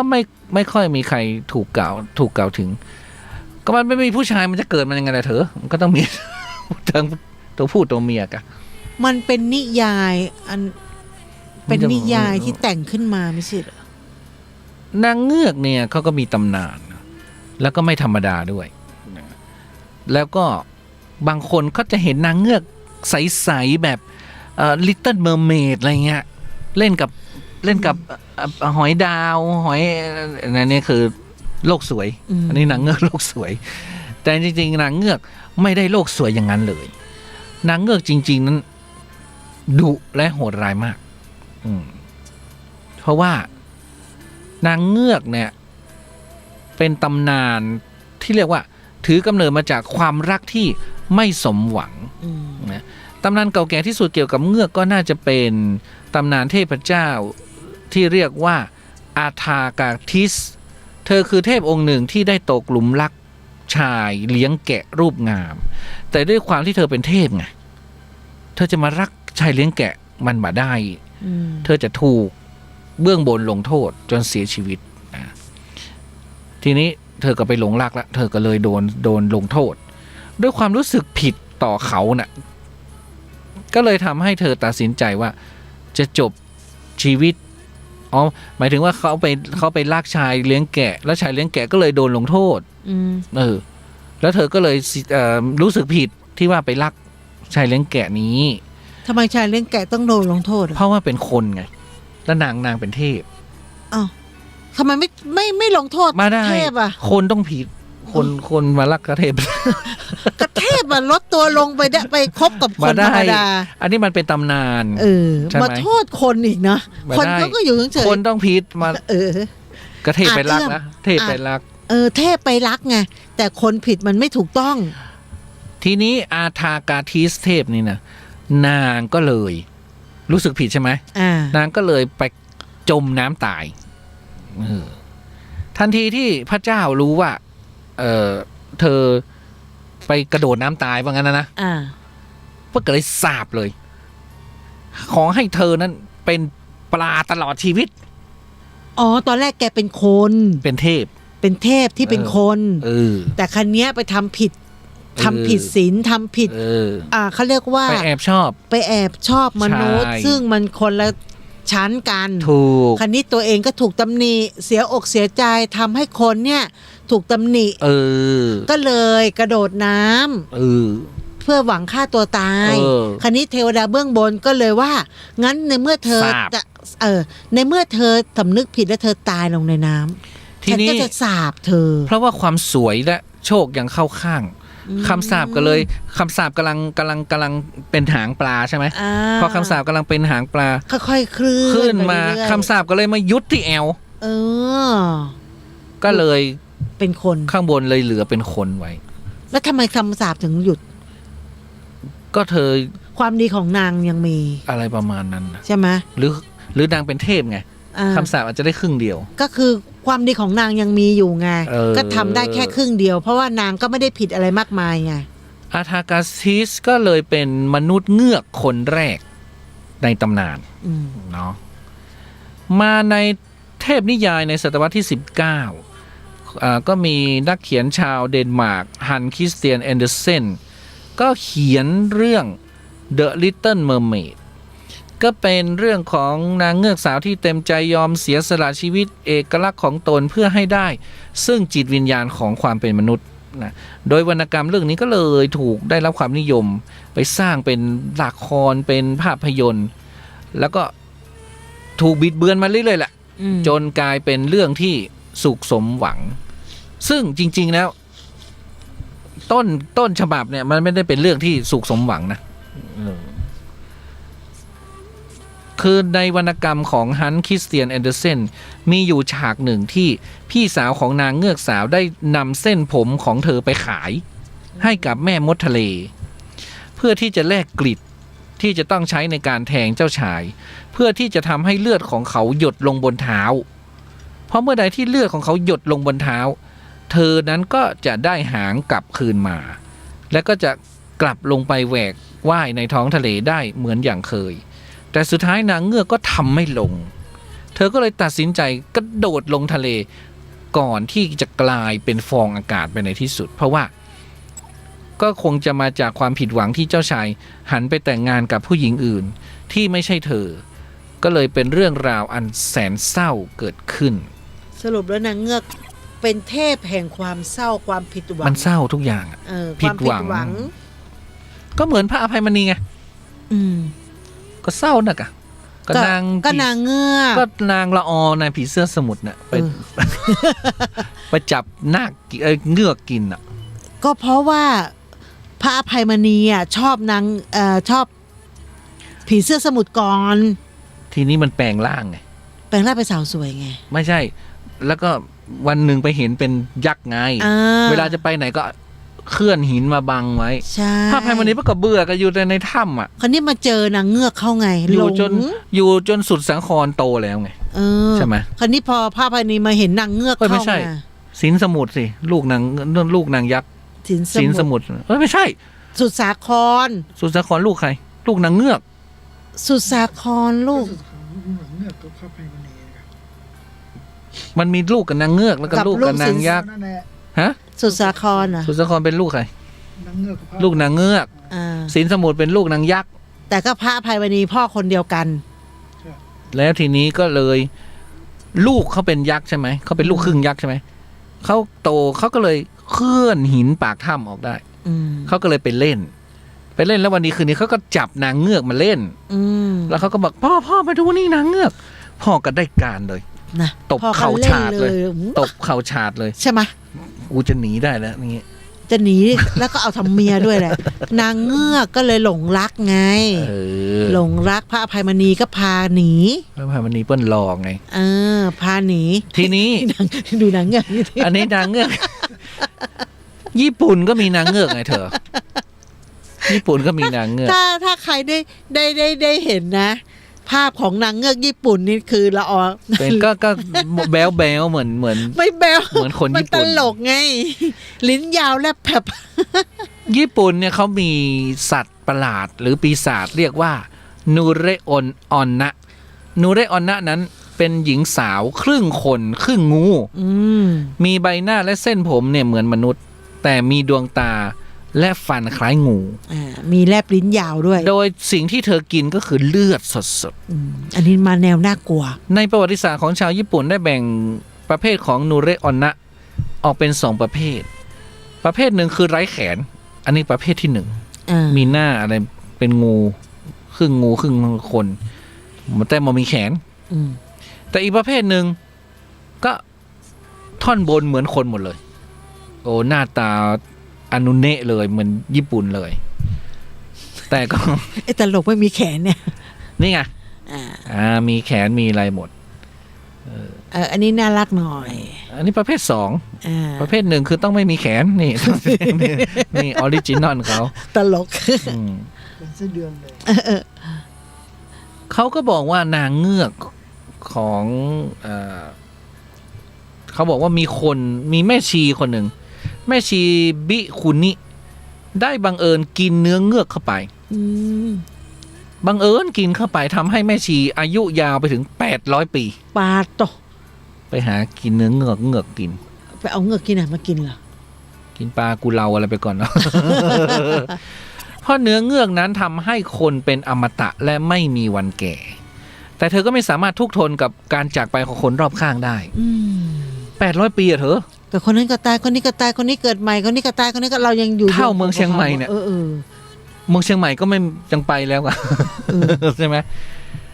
เธอก็เลยตั้งจิตอธิษฐานว่าขอตายสักทีเถอะอยู่มานานแล้ว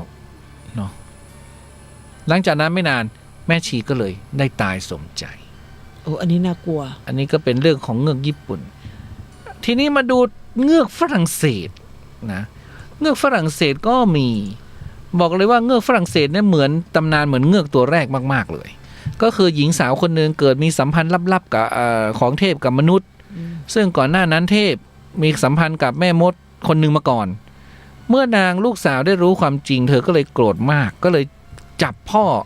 ที่เป็นเทพมาขังไว้ที่ภูเขา อืม และเมื่อแม่ที่เป็นมนุษย์รู้ก็เลยโมโหมากนะจึงลงคาถาสาปแช่งผู้เป็นลูกสาวทุกๆวัน จนคำสาปนั้นก็เลยทำให้เธอเนี่ยกลายเป็นงูในทุกๆวันเสาร์นางก็เลยจะกลายเป็นงูเพราะโดนสาปไว้ ก็เหมือนไทยกับนักปกวันเสาร์ วันเสาร์ต้องเป็นงูอย่างไรก็ตามด้วยหน้าตาที่สะสวย เพราะว่าวันเสาร์น่ะเป็นแค่วันเดียวไงอีก6 วันไม่เป็นไง เพราะฉะนั้นอีก6 วันนางก็จะเป็นคนธรรมดางามไงไม่เป็นงูไงก็มีผู้ชายเจ้าชายรูปงามมาตกหลุมรักเข้าโดยเธอก็ได้ให้สัญญากับเขาว่ามาวันไหนก็ได้ ยกเว้นวันเสาร์ อย่ามาวันเสาร์ เจ้าชายก็บอกโอเคทำตามนั้นนะแต่เอาเข้าจริงผู้ชายมันเชื่อได้ที่ไหน มัน เชื่อ ก็ มา ต้อง ได้ กูมาตอนไหนกูต้องได้เจอ มันก็เลยมาวันเสาร์ไงไปมี แต่แทนที่เจ้าชายจะตกใจนะไม่ใช่นางเนี่ยตกใจแล้วก็หนีไประหกระเหินไปในที่สุดก็ผิดหวังอีกละโดนผู้ชายไม่ผู้ชายหลอกไงว่าวันเสาร์ไม่มาหรอกที่ไหนได้มาวันเสาร์อย่างเงี้ยหรือว่าอาจจะมีสัตว์อีกประเภทหนึ่งตระกูลเงือกเหมือนกันหลายคนก็คงจะนึกถึงไซเรนนั้นเป็นปีศาจของกรีกนะไซเรนนั้นมี3 สายพันธุ์เลยนะมีเงือกมีปลาและมีนกด้วยเอาสิไซเรนนั้นก็จะมีความแตกต่างจากเงือกเล็กน้อยเพราะว่าเขาสามารถสะกดจิตคนอื่นได้ด้วยเสียงของเขา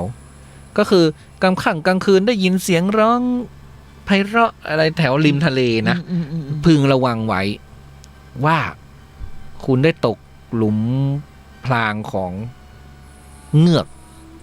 ประเภทไซเรนแล้วเนาะหรือว่าไซเรนเนี่ยมันก็ทำที่เยอรมันนะเขาบอกว่าไซเรนเนี่ยชอบคว่ำเรือแล้วก็จับคนกินอันนี้บอเวิร์กอ่ะเงือกจริงๆนี่นะอันนี้ก็เป็นตำนาน5 เงือกที่ดูมาเนี่ยนะที่นำมาเล่าให้ฟังของไทยนี่เซ็กซี่แล้วสวยสุดละเนาะแล้วก็ไม่น่ากลัวเป็นอะไรที่น่าสงสารแต่ของไทยเนี่ยเขาก็เถียงกันอยู่นะว่าถ้านางเงือกเป็นอย่างเงี้ยแล้วพระอภัยพระอภัยจะทำยังไงใช่ไหมเขาก็บอกว่าจริงๆเงือกที่สุนทรภู่เขียนเนี่ยมีขาเพียงแต่ตูดเขาบังเป็นปลาคือเขาเป็นคนหมดทุกอย่างช่วงก้นลงไปแต่ว่าเป็นปลาแค่นั้นเองไม่ได้เป็นครึ่งตัวอย่างนี้นะ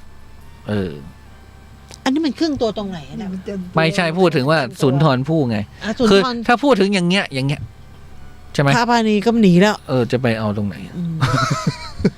ที่สุนทรภู่เนี่ยคือพระอภัยมณีเนี่ยเขานางเงือกเขามีครึ่งหนึ่งไงนี่ไงอย่างเงี้ยมีครึ่งหนึ่งมีก็น่ากลัวเนาะโอ้แต่เราไปเจอแล้วที่มันชอบดึงผีอันนั้นพายน้ำเนาะอันนั้นพายน้ำอันนั้นพายคนละเรื่องกันแต่เงือกนี่มันก็เป็นดุเหมือนกันนะแนวพายเหมือนกันนะคืออันนั้นเขาจะใช่มันก็มีนะเงือกดุก็มีนะเงือกไทยก็ดุเงือกไทยก็ดุเพราะเขาก็ออกไปล่ากินไงมีแต่แค่ว่าเขาเจอพระอภัยมณีเขาเลยกักขังเอาไว้อันนั้นมันนางผีเสื้อใช่อันนั้นมันเธออันนั้นมันนางยักษ์อันนั้นมันเธอแล้วไปฟังเรื่องหลอนจากคุณละออกันจ้า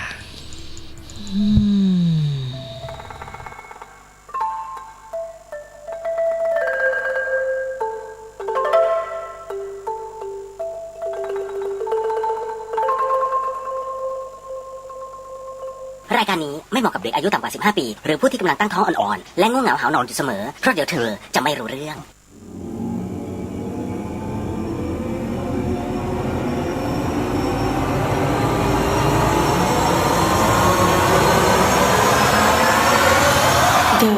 เฮียน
ก็ต้องฟังหูไว้หูเนาะ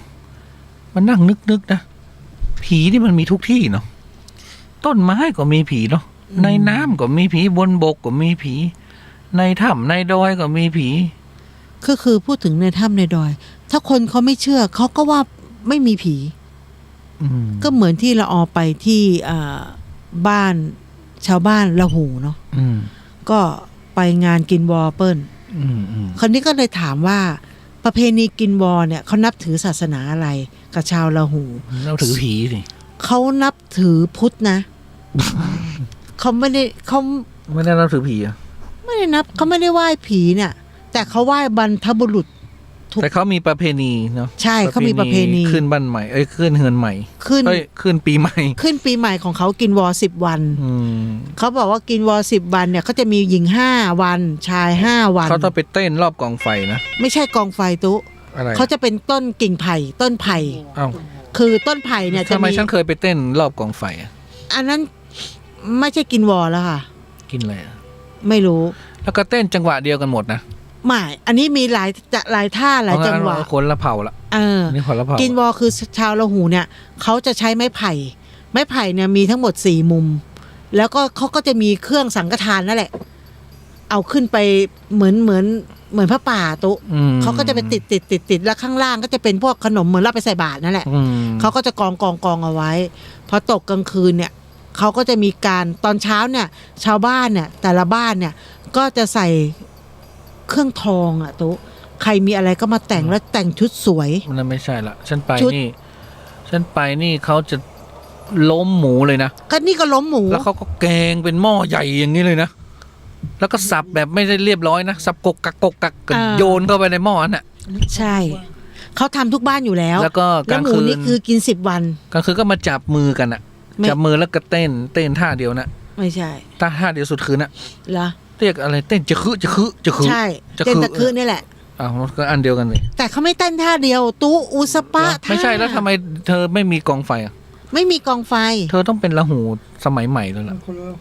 คนมันมีละหูแดงมันหลายละหูนะละหูแดงละหูดำแต่มันกินวอเหมือนกันนี่แหละกินวอเหมือนกันแล้วก็แต่ละที่ก็ไม่เหมือนกันเต้นไม่เหมือนกันเต้นนี่เต้นงงมากคือจังหวะนึงเนี่ยเขาจะสับเดี๋ยวก็สับเดี๋ยวก็เปลี่ยนขาเนี่ยเราจะแบบพอเรากำลังจะทำเต้นได้แล้วเปิ้ลเปลี่ยนท่าแล้วแล้วประเพณีเขาเนี่ยนะหญิง5ชาย5เขาจับมือกันด้วยไม่ใช่ล้อมวงอ่ะล้อมวงจับก็ได้ไม่จับก็ได้จะเต้นเดียวก็ได้เพราะฉะนั้นเขาจับแล้วเขาสอนเลยสอนให้เต้นเขาเปลี่ยนถ้าเกิดท่าเดียวสุดคือมันก็ดีกับตู้มันจะได้ทำได้พร้อมกันแต่มันก็นานแล้วล่ะอันนี้คือเขาก็จะเปลี่ยนท่าไปเรื่อยๆเป็น20 ปีแล้วอะเราเอาไป2ที่ฉันไปกินวอไปที่ถ้ำเมืองนะที่หนึ่งกินวออันนั้นเราไม่ไปฉันไปที่อันนี้ไปแม่ปูนหลวงนู่นน่ะเกิด30นู่นน่ะที่แม่สลีแม่ห้องสอนนู่นน่ะอันนี้แม่ปูนหลวงเชียงรายเวียงป่าเป้าคราวนี้ชาวบ้านเนี่ยเขาจะเต้นไปก่อนแล้วตอนเช้ามาเขาจะมาดำหัวเราดำหัวชาวบ้านก็คือก็เดินไปรถแล้วถ้าเกิดเราจะไปดำหัวเขาเนี่ยเราต้องแต่งตัวเป็นประเพณีของเขาเนาะใช่ต้องใส่ชุด ใช่ พื้นเมือง เสร็จแล้วก็ใครมาบ้าน แล้วเธอมีไซส์เขาเหรอเสื้อเขาไม่ปริหมดเลย ไม่เราไม่ไปกับเขาเราก็ไปกับเขา อ๋อ แต่เราก็ไม่จำเป็นไงเราไปแขกบ้านแขกเมืองมาเยือน แข่งบ้านกันเมือง เสร็จแล้วเขาก็จะมีการกินการเลี้ยงกับใครมาบ้านนี้ ก็มานั่งกินได้ เออ เขาก็จะมีเหล้ายาปลาปิ้งขนมคือทุกอย่างมีมาทุกบ้านเขาจะมีหมด ใครไปบ้านนี้ก็ไปกินบ้านนี้สัก ไม่ แป๊บ เขามี นึง ไฟฟ้านะมั้งแล้วโหเธอเนี่ยของฉันไปสมัยนั้นไม่มีนะไม่มีไฟฟ้าเลยมืด เขาก็ใช้ไฟฟ้าสิ มืดทั้งหมู่บ้านเลย อ๋อ เจริญแล้ว มีแต่กองไฟเนี่ยที่สว่าง เหรอ อืม นี่มันเจริญแล้ว อืม แล้วก็ประเพณีของเขานี่คือตุในหมู่บ้านนะนับถือพุทธ อืม แต่ไม่มีพระ แต่เขาบอก เพราะว่า ว่า พระไม่มี มีพระอยู่องค์หนึ่งเป็นพระบ้าน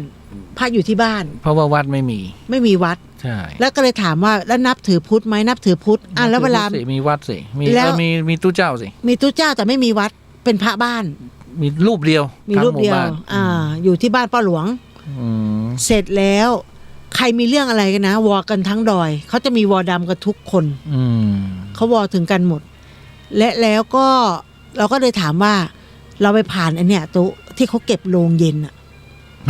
อะไรอ่ะ ก็คือคนตายเขาต้องไว้โรงเย็น เหรอ ใช่ไหมเราก็ไปผ่านตรงนั้น เราก็ไม่รู้เราก็ไปจอดรถอยู่ตรง ที่บ้านป้าหลวงเหรอ ไม่มันก็อยู่ในหมู่บ้านแต่ถัดออกมาเขาจะไว้ที่กลางแจ้งเลย อ๋อเหรอ เขาก็จะเขียนว่าบ้านผี คนห้ามเข้า ใช่เป็นบ้านผีไง อืม เสร็จแล้วเราก็สะดุ้งอะไรคือบ้านผี เขาไม่เผาเหรอเขาฝังเหรอ เขาฝัง อืม แล้วถามว่าฝังเนี่ยมีพระไหมมีพระมาสวดไหมไม่มี ไม่หามไป ไปถึงก็ฝัง จอม ไม่ทำพิธีอะไรทั้งสิ้นก็คือฝัง จริง ๆ สมัยก่อนก็เป็นอย่างนั้นนะ แล้วถามว่าทำบุญบ้านไหมไม่ทำ ทำไมอ่ะ แต่บ้านไหนจะทำก็ไปเอาพระข้างนอกเข้ามา อันนี้เขาพูดมากกว่าเราอีกนะเนี่ย ก็เลยถามว่า แล้วหยุด2 วันไปไหนไปหาปลาแล้วไปใส่แล้วก็จะไปทำบุญ แล้วก็เลยถามว่าอ้าวไม่มีวัดแล้วจะไปทำบุญยังไงอ่ะ ก็ทำที่ตู้เจ้าตนเดียวนะกัน ทำที่พ่อหลวง อ๋อ ไปทำที่พ่อหลวงก็จะเอาข้าวไปให้พระเอง ใช่ ก็ดีไง เราก็งง แล้วถามว่าแล้วในหมู่บ้านเนี้ยจะทำบุญบ้านได้ไหมทำได้ เพราะเขานับถือพุทธ อืม ใครอยากทำก็ทำ อืม ก็ไปเอาพระข้างนอกเข้ามา แล้วผิดกฎไหมไม่ผิดเพราะนับถือพุทธ อืม เราก็งงกับเขา เขาบอกเขาไม่มีเวลาไปใส่บาตรหรอก6 โมง 7 โมงเขา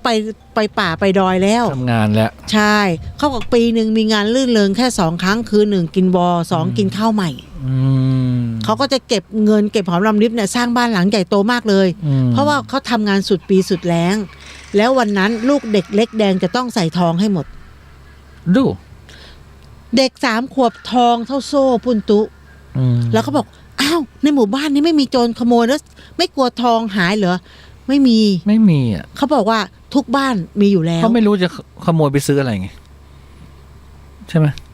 เขาก็มีซื้อขายแต่เขาซื้อในหมู่บ้านเขาเพราะทุกคนมี ที่เราจนทุกวันเนี่ยเพราะเรามีที่ซื้อเยอะไง เขาซื้อได้ซาลาด้าเขาไอ้รถพวกนั้นเข้าไปอยู่นั้นเขาสั่งทางโทรศัพท์ อ๋อเหรออืม รถก็เข้าไปส่งในนั้น อืม และทุกหลังคาเรือนคาราโอเกะทุกหลังคาเรือนทำไมไม่แปลกใจเลยว่า เวลามีงานประกวดร้องเพลงสาวละหูถึงได้เยอะ อืม ทุกหลังคาเรือนได้ถ้วยรางวัลหมด ร้องเพลงเก่งมาก เสียงเพราะมาก เพราะอากาศเขาดี ปอดเขาดี เขาอยู่ในท้องไร่ท้องนาเขาก็แหกปากร้องเพลง เหมือนนักร้องสมัยก่อนเนาะ เลี้ยงควายแล้วก็ แล้วก็ร้องเพลง อ่ะเสียงจะดี อันนี้เขาบอกเขาไม่รู้จะทำอะไร พวกนี้ ไง ปอดจะดี เขาก็ไปบอกอากาศก็ดีไปถึงเขาอยู่ในสวนอยู่บนตามภูเขา คือ เนี่ย ไม่ต้องใช้ไมค์ไงอยู่กลางทุ่งอ่ะ ก็ตะโกนร้องเพลงกันไป อยู่นู่นถึงนู่นอ่ะ เป็นไมโครโฟนอยู่ในคอ ใช่ พอมีงานลื่นเริงกันปุ๊บ แต่เขาจะมีนะตุในบ้านแม่ปูนหลวงมีอยู่3 หมู่บ้าน มีบ้านเก่าบ้านใหม่บ้านสายใหม่ อืม แต่ อืม วัยรุ่นเด็กแว้นอะไรก็ไม่รู้เต็มไปหมด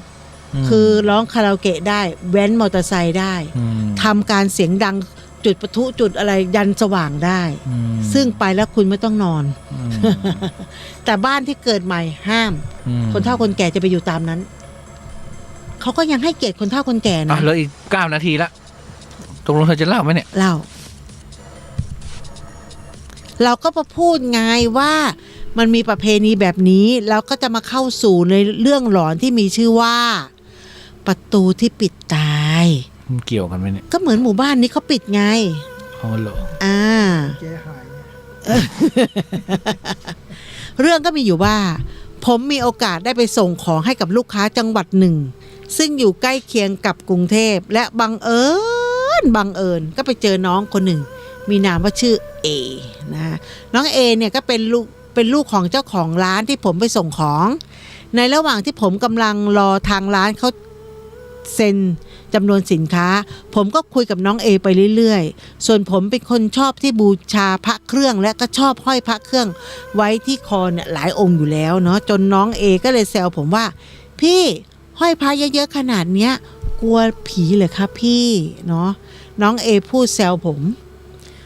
ไม่ใช่หรอกบูชาไปเรื่อยๆแหละเพื่อเสริมดวงเรื่องค้าขายนะแล้วก็ตอบน้องเอไปตอนนั้นผมก็สังเกตเห็นว่าน้องเอเขาห้อยปู่ท้าวเวสสุวรรณผมก็เลยถามน้องเอกลับไปว่าเดี๋ยวแล้วเราล่ะห้อยปู่ท้าวเวสเนี่ยเราก็กลัวผีใช่ไหมน้องเอก็เลยเงียบไปสักพักเขาก็เลยตอบผมกลับมาว่าใช่ครับพี่กลัวน่ะมันมีเหตุการณ์ที่ทำให้ผมต้องกลัวเหตุการณ์อะไรเล่าให้พี่ฟังหน่อยได้ไหมผมก็เลยถามน้องเอด้วยความสงสัยน้องเอก็เลยบอกว่าย้อนไปเมื่อประมาณสัก 7-8 ปีที่แล้วตอนนั้นน้องเอเรียนอยู่ที่ต่างจังหวัดและก็ได้มีโอกาสเข้ามาเรียนต่อที่กรุงเทพพร้อมกับเพื่อนคนหนึ่งที่ชื่อว่าน้องบีนะคะพวกนี้คือนามสมมุติเนาะตอนแรกน้องเอก็ไปพักอาศัยอยู่กับน้าส่วนน้องบีไปพักอาศัยอยู่ใกล้ๆมหาลัยเนาะซึ่งตอนนั้นน้องเอก็พักอาศัยอยู่ที่บ้านนะก็ต้องขี่มอเตอร์ไซค์ไปกลับรวมระยะทางก็ค่อนข้างจะไกลหน่อยน้องบีก็จึงชวนน้องเอให้มาพักอยู่ที่เดียวกันคือห้องเดียวกันนั่นแหละเพราะว่าตอนแรกนั้นห้องเนี้ยพี่ชายน้องบีเป็นผู้เช่าไว้แต่เนื่องจากพี่ชายน้องบีต้องย้ายงานไปที่อื่นกระทันหันก็จึงทำให้น้องบีเนี่ยมาอยู่แทนก็เลยชวนน้องเอคิดว่าก็ดีเหมือนกันจะได้มีเพื่อนอยู่ด้วยกันแล้วก็อยู่ใกล้มหาลัยด้วยจะได้ไม่ต้องขี่รถไปกลับเนาะก็เลยจึงคุยกับพ่อแม่และที่บ้านของน้าก็ไม่ได้ขัดข้องอะไรก็เลยอนุญาตให้น้องเอไปอยู่กับน้องบีได้ลักษณะของห้องพักเนี่ยก็เป็นห้องพักไม้มีเขาเรียกว่าไม้2ชั้นแบ่งเป็นซอยเป็นห้องก็จะเก่าหน่อยน้องเอก็ยังแอบแซวกับน้องบีว่าบ้านดูเก่านะแต่มีอะไรเปล่าเนี่ยน้องเอก็ไม่พูดเนาะก็ไม่มีอะไรนะพักอยู่ก็อยู่ปกติดีนั่นแหละขณะที่น้องเอกำลังเดินขึ้นห้องไปกับน้องบีก็ได้สังเกตเห็นว่าก่อนจะถึงห้องน้องบีเนี่ยก็จะมีห้องอยู่ห้องหนึ่งถูกคล้องกุญแจลูกโตเลยล่ะอยู่หน้าห้องกุญแจเก่ามากแล้วก็มีผ้ายันท้าวเวสสุวรรณนี่แหละสีแดงติดอยู่ที่ประตูน้องเอก็พูดติดตลกกับน้องบีว่า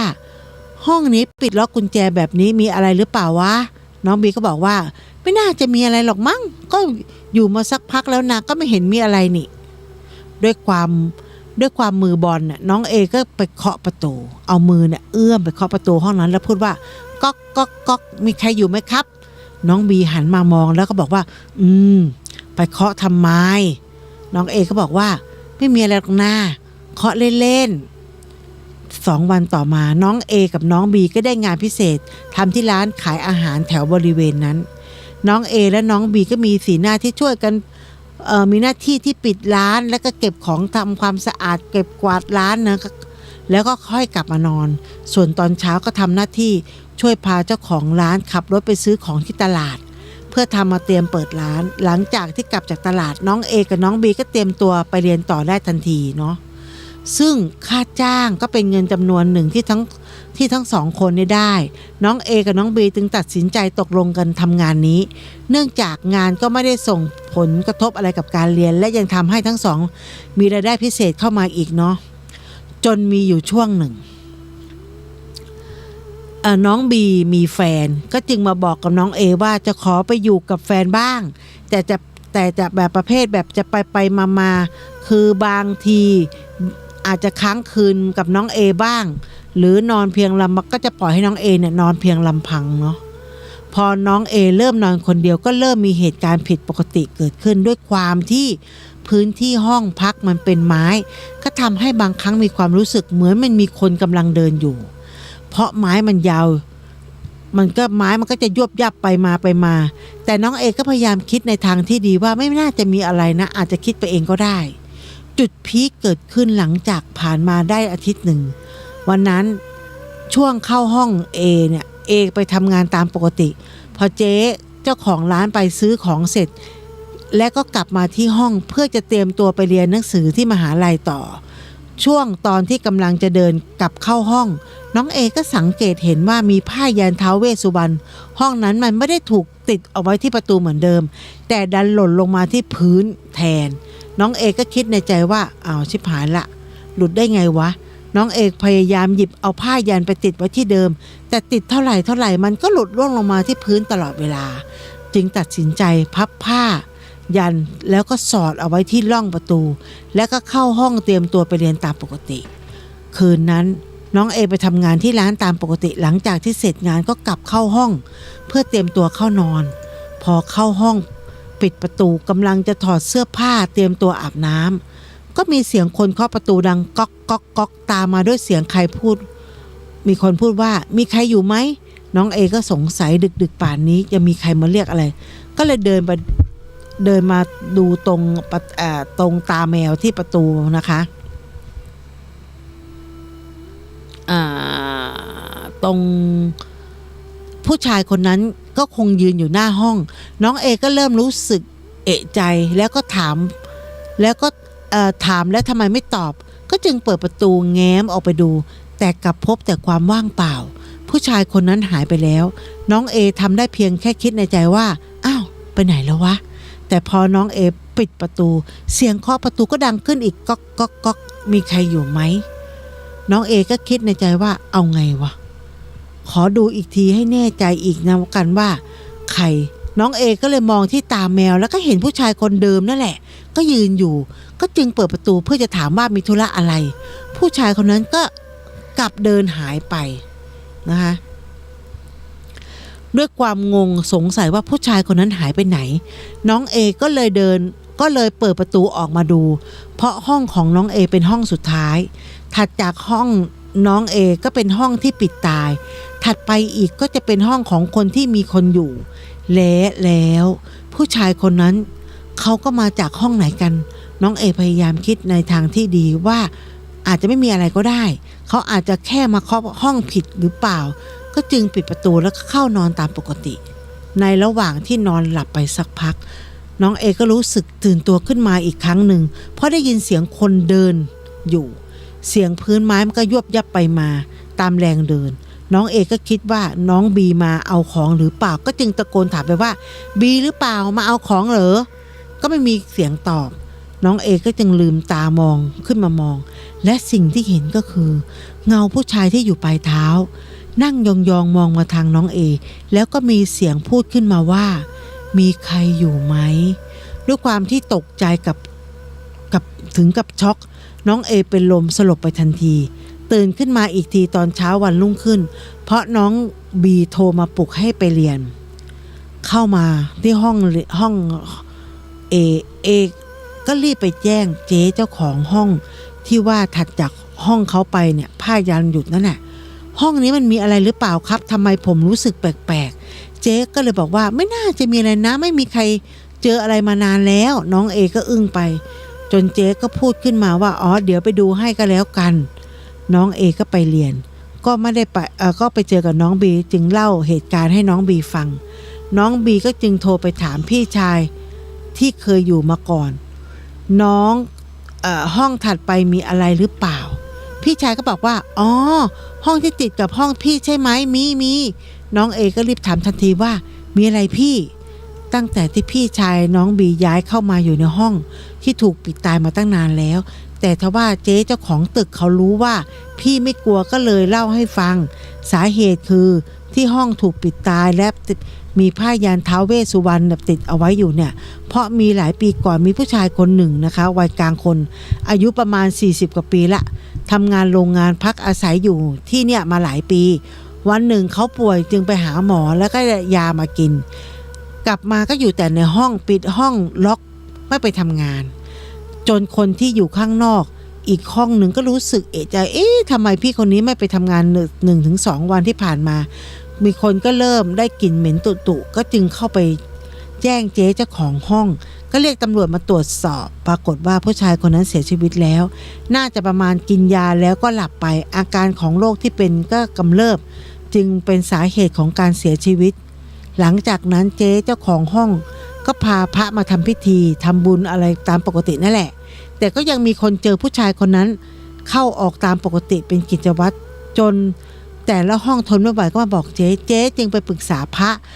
ท่านจึงทำพิธีเอาผ้ายันท้าวเวสสุวรรณนี่แหละมาติดไว้เหมือนกับว่าให้ผู้ชายคนนั้นอยู่แต่ในห้องไม่ให้ออกไปไหนไม่รบกวนคนอื่นตั้งแต่บัดนั้นจนบัดนี้ก็ไม่มีใครเจอผู้ชายคนนี้อีกเลยจนกระทั่งน้องเอไปเคาะประตูเล่นนะคะและเจ๊ก็เลยบอกว่าจริงๆแล้วผ้ายันน่ะที่หลวงพ่อท่านให้ใช้ตะปูตัวเล็กตอกเอาไว้ไม่ให้หลุดแต่ตะปูไม่รู้ว่าหายไปไหนหายไปได้ยังไงใครเป็นคนถอนออกถ้าจะบอกว่าตะปูหลุดออกจากไม้เป็นไปไม่ได้แทบจะเป็นศูนย์เลยตั้งแต่นั้นมาน้องเอจากคนที่ไม่เชื่อเรื่องพวกนี้แต่ก็ไม่ได้ลบหลู่นะคะแค่มือบอลจึงกลายเป็นเรื่องที่คนอื่นเชื่อและก็ตัวเขาเองก็เชื่อเรื่องนี้ไปโดยปริยาย